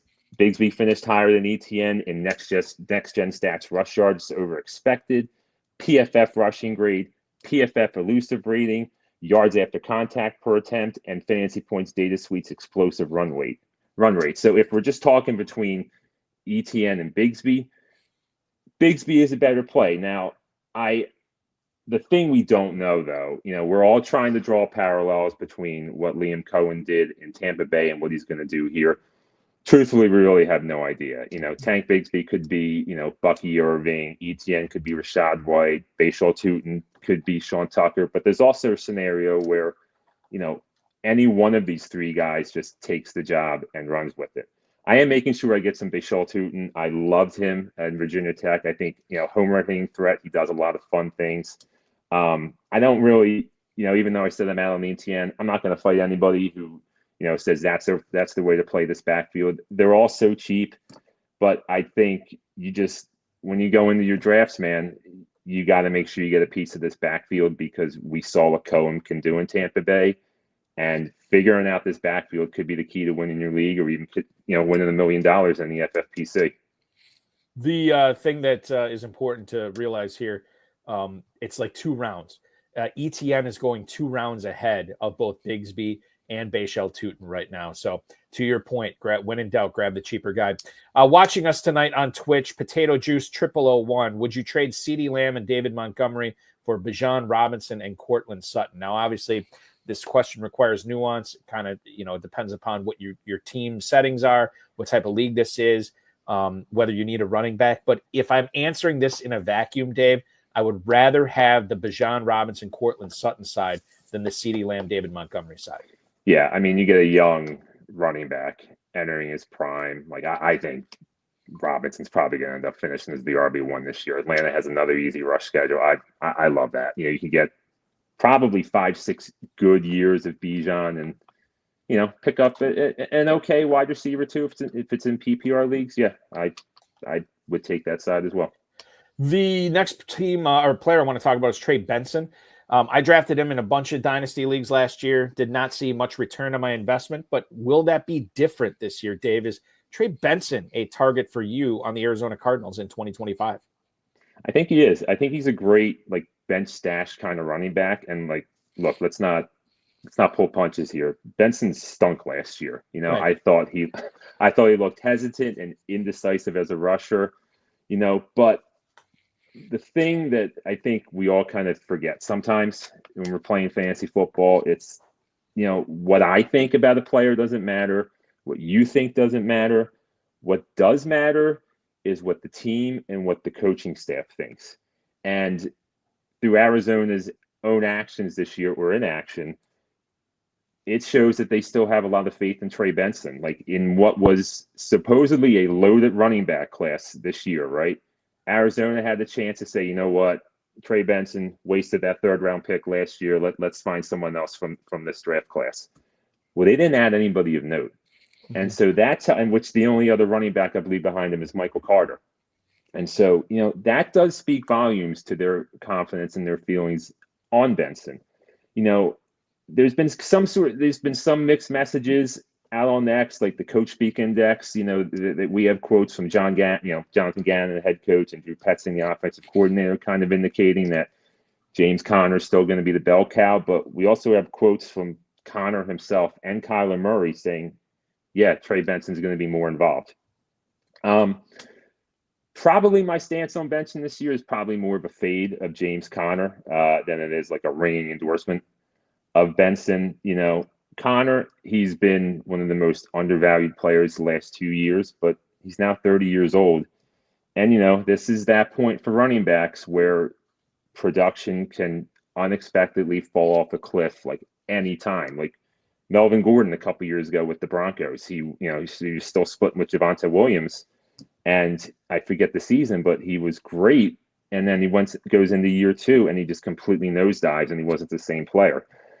So I think there's a possibility Benson could have some standalone value. And if Conner starts to decline or he gets injured, which he's had some struggles with injuries as well, you could have a plug and play like borderline RB1. Trey Benson is a guy I'm looking forward to bigger things this year and hopefully bigger things for my dynasty teams that I have him on. If you want to play dynasty in the FFPC, pick one up today. Dynasty startups going on right now. Entry fees ranging from $100 all the way up to $5,000. 2,000 plus leagues over the course of 15 years and no leagues have ever folded. That's at myffpc.com. Myffpc.com is where to go for that. We'll step out, take our final break. When we come back, we're going to put one Dave Ventresca from RotoBaller on the clock. Would he rather draft Jakobi Meyers or Chris Olave? Would he rather draft Baker Mayfield or Bo Nix, David Njoku or Tyler Warren? These questions and more will be answered. You are watching FFPC Insider Access right here on the Better Sports Network. This is the main event draft We're drafting season. a main event team on FFPC, $2,000 entry team. Grand prize of $1 million. I'm looking for that $1 million top prize. Main event season is in full swing.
FFPC main event, FFPC Big Gorilla, FFPC Dynasty Leagues, Best Ball and Superflex Best Ball tournaments live now at myffpc.com. About 12 minutes left in the show. Good time to put Dave Ventresca from RotoBaller.com on the clock. You follow him on the X at FF_Stallion. Let's kick things off with one of the teams in action tonight. Actually, I take that back. No, DJ Moore is no longer a Panther.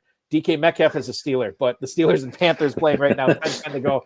I don't know. It was all of a sudden it was 2022 to me all over again. It's all right. It all blends together. It does after a while. Yeah. Now, if you are in a redraft league, who would you rather draft this year, Dave? Is it DK Metcalf or would you rather draft DJ Moore in Chicago?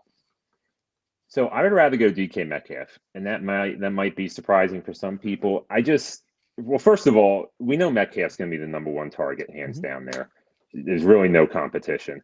Arthur Smith's offense, the run ratio, run pad, not great, but how much of that's going to be Arthur Smith and how much of it's going to be Aaron Rodgers? Aaron Rodgers, even though he declined last year, Devontae Adams and Garrett Wilson, they were still very playable for fantasy leagues. So he's still, he has that tendency to lock on to one guy in his offenses that he always has, and Pittsburgh doesn't really have anybody else. DJ Moore could totally end up being the number one target in Chicago this year. I just don't think we really know, what that offense is going to look like yet. Plus, there's a ton of target competition. Romo Dunse's been standing out. He could emerge as the one. They drafted Colston Loveland, 10th overall. They also have Luther Burden III, and Greg Olsen last week. I don't know if you caught that on the Bears broadcast. They had Ryan Poles in the booth for a little bit. Poles stepped out, and Greg Olsen kind of let the cat out of the bag when he said Poles thinks that Burden can end up being better than Moreno Dunze by season's end. So there's just a lot of uncertainty for me with the Bears. I think the Bears offense is going to be better. I just don't quite know that Moore is going to be the beneficiary. So, I'll take the guy who may be lesser offense, but we could see 160 targets if everything goes right. If I shift the question to New Orleans versus Las Vegas, would you rather draft? And by the way, all these players that I'm talking about are all basically going back to back in FFPC drafts right now. If you're on the clock and you're taking a receiver, Dave, are you going to take Jakobi Meyers or are you going to take Chris Olave? I know you talked a little bit about Olave earlier. So I know I kind of trashed New Orleans offense, but in this scenario, I'd rather take the stab at Olave. I like Jakobi Meyers, super underrated player. He is Las Vegas's wide receiver 1, but he's not going to be their top target, right? That's going to be Brock Bowers. Does he see more targets than Ashton Genty this year, Meyers? I think there's a world where he doesn't. And I think Genty could wind up being the second leading receiver. Second target earner there. That's an interesting one. Jakobi Meyers could be the rare WR1, but PC3 right on that team. right. Yeah. But Olave, it could be nasty. But you said earlier they're going to stink. But there's still potential for a ton of targets, and like we had the Jacksonville Jaguars. Oh my gosh, almost 10 years ago now. The famous Blake Bortles here. Plenty of garbage time points. The other thing I always bring it back to is fantasy football is supposed to be fun. Chris Olave to me is a lot more fun to draft than Jakobi Myers. Oh God, yeah. So that's the other reason I would agree with you and say Olave there. I want to skip to quarterbacks, Baker Mayfield or Bo Nix. Quite frankly, I've gone back and forth on this one. I don't have a video there. See, it's Bo Nix for me, and it's not really close. I just feel like Baker Mayfield, way better quarterback than a lot of people, including myself, gave him credit for. Like, you don't throw 41 touchdowns by accident and have a 7.2%. That just you're a good quarterback if that happens. Right. Problem is, Mayfield's probably the single biggest regression candidate out there this year. Like, set career highs across the board, career highs, passing yards, touchdowns, touchdown rate. He even set a career high in rushing yards. Like, he is going to regress to his career means in all of these areas. And even if he drops, that touchdown rate comes back closer to his career mark of 5%, like that's going to make a significant dent.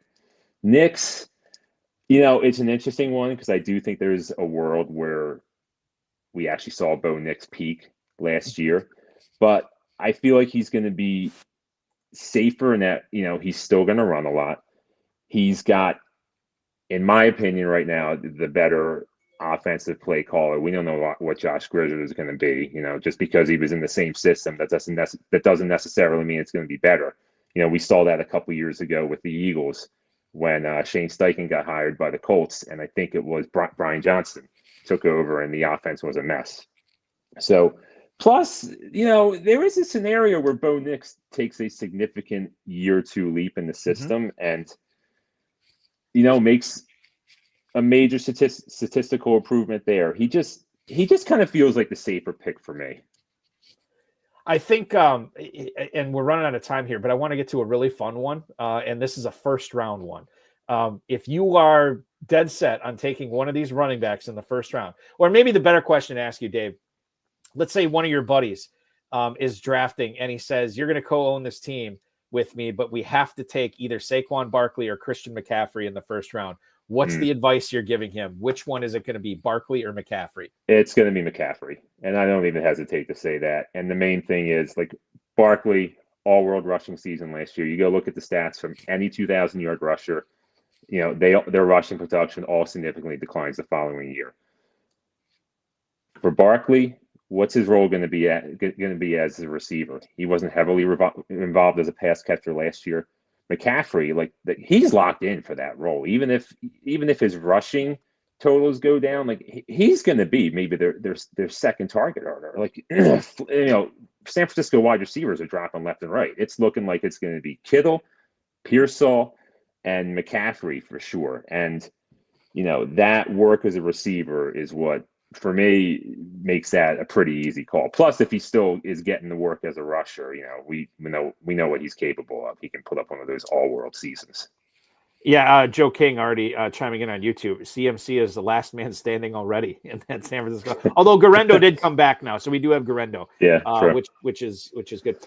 Let's talk about another running back situation. These guys are going back to back right now, and both of them have been steamed up the board a little bit. Jordan Mason now in Minnesota, or Jaylen Warren in Pittsburgh.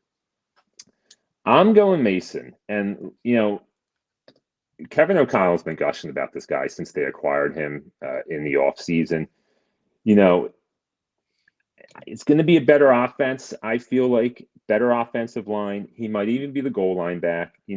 Aaron Jones, I know they gave him an extension this offseason, but all the metrics for him, they point to a player in decline. So there is a scenario where Jordan Mason completely takes over this backfield by midseason.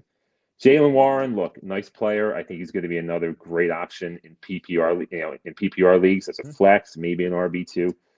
My thing with Jaylen Warren, though, he sat behind Najee Harris for 3 years, and that could never beat him out.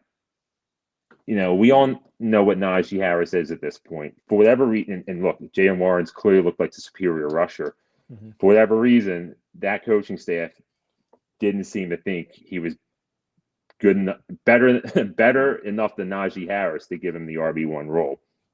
Now they brought him back this year as a restricted agent, as a restricted free agent, and they signed him to a restricted free agent tender for $5.3 million. It's not exactly a ringing endorsement, and so I know Caleb Johnson is having some issues in pass protection, everything. I'm a big Caleb Johnson fan. I'm not as concerned about the lack of athleticism as others, and so. The thing I just get caught up on with Warren, I'm just not quite sure why we think he is going to suddenly take over this backfield when he couldn't beat out Najee Harris for 3 years. No, it's a good point. It's good thinking there in regards to Jaylen Warren. I think as much as I've drafted Jaylen Warren, I think I might be with you on Mason here. Final one for the night. We'll go back to the wide receiver room. DeMario Douglas in New England or Joshua Palmer in Buffalo. This is another fun one, an underrated one, and quite frankly, not a lot of chatter going on between. No, I loved it versus Palmer. Yeah, because I have shares of both players across my dynasty leagues, but it's Pop Douglas, and the big thing is I think Douglas. We don't know what's going to happen in New England as far as who's going to be the wide receiver one. Douglas is drawing rave reviews. The thing with Palmer, I think he's a good player, but I think he could just be more of a rotational player. I expect, Joe Brady's still the play caller, and I just still expect them to kind of go with that spread the ball around approach. I don't know that we're ever going to see it, someone truly emerge as the wide receiver one there. I still think Palmer could be a great deep league flex, or in some of these dynasty leagues where, it's a start 12, a start 13, things like that. Palmer could be a great flex play. But if you're forcing me to choose one, it's got to be Douglas, just because I think he's the guy that has the best chance to emerge as his team's wide receiver one. Yeah, I think for me, I'm down on Shakir because of that high ankle sprain. So again, I have shares of both of these players like you. I think it's Joshua Palmer for me is the way I would lead. But okay. You know what, Dave? You ask me tomorrow, I might switch my mind to DeMario. That's how right. Between these guys. Yeah. Always fun to put the guests on the clock tonight. And Dave, with that, we're going to wrap up the show. I want to remind everybody that we can find you on X at @FF_Stallion. You're doing a lot of stuff for RotoBaller though right now too. Yeah. I contribute kind of a little bit of everything. I'll have some fantasy football stuff coming out. I contribute on the sports betting side of things. You can find me in the RotoBaller Discord there. I kind of lurk around there, release my weekly best bets and some player props that I'm on that week. You can also catch my work on rotoballer.com, as you said, and check out the RotoBaller app. We have live news updates, rankings, breakout sleepers, busts, DFS plays, betting picks. We've got it all going on over there. It is your companion for fantasy football drafting season, that RotoBaller app, rotoballer.com. And of course, make sure you're following Dave on X at @FF_Stallion. This was fun, man. I'm going to have you back on again. We'll do it after I throw my whole documentation and trash. And happens to the best of us, man. Yeah. Don't you worry. Don't you worry. I want to thank Dave for coming on tonight, Dave Ventresca, and of course our producer Sean Engel, a fellow RotoBaller. We were just RotoBalling all over the place tonight with Dave and Sean. We will be back this coming Thursday with the season 4 premiere of FFPC Insider Access with Tyler Bucher from Fantasy Guru. We'll talk with him. It's going to be a lot of fun. FFPC Big Gorilla Tournament, main event, Superflex Best Ball Tournament, Classic Best Ball Tournament, and of course, Dynasty Startups all going on at myffpc.com. For our producer, Sean Engel and Dave Ventresca, I have been Eric Balkman. This is FFPC Insider Access on the Better Sports Network. Go out and crush those drafts, everybody.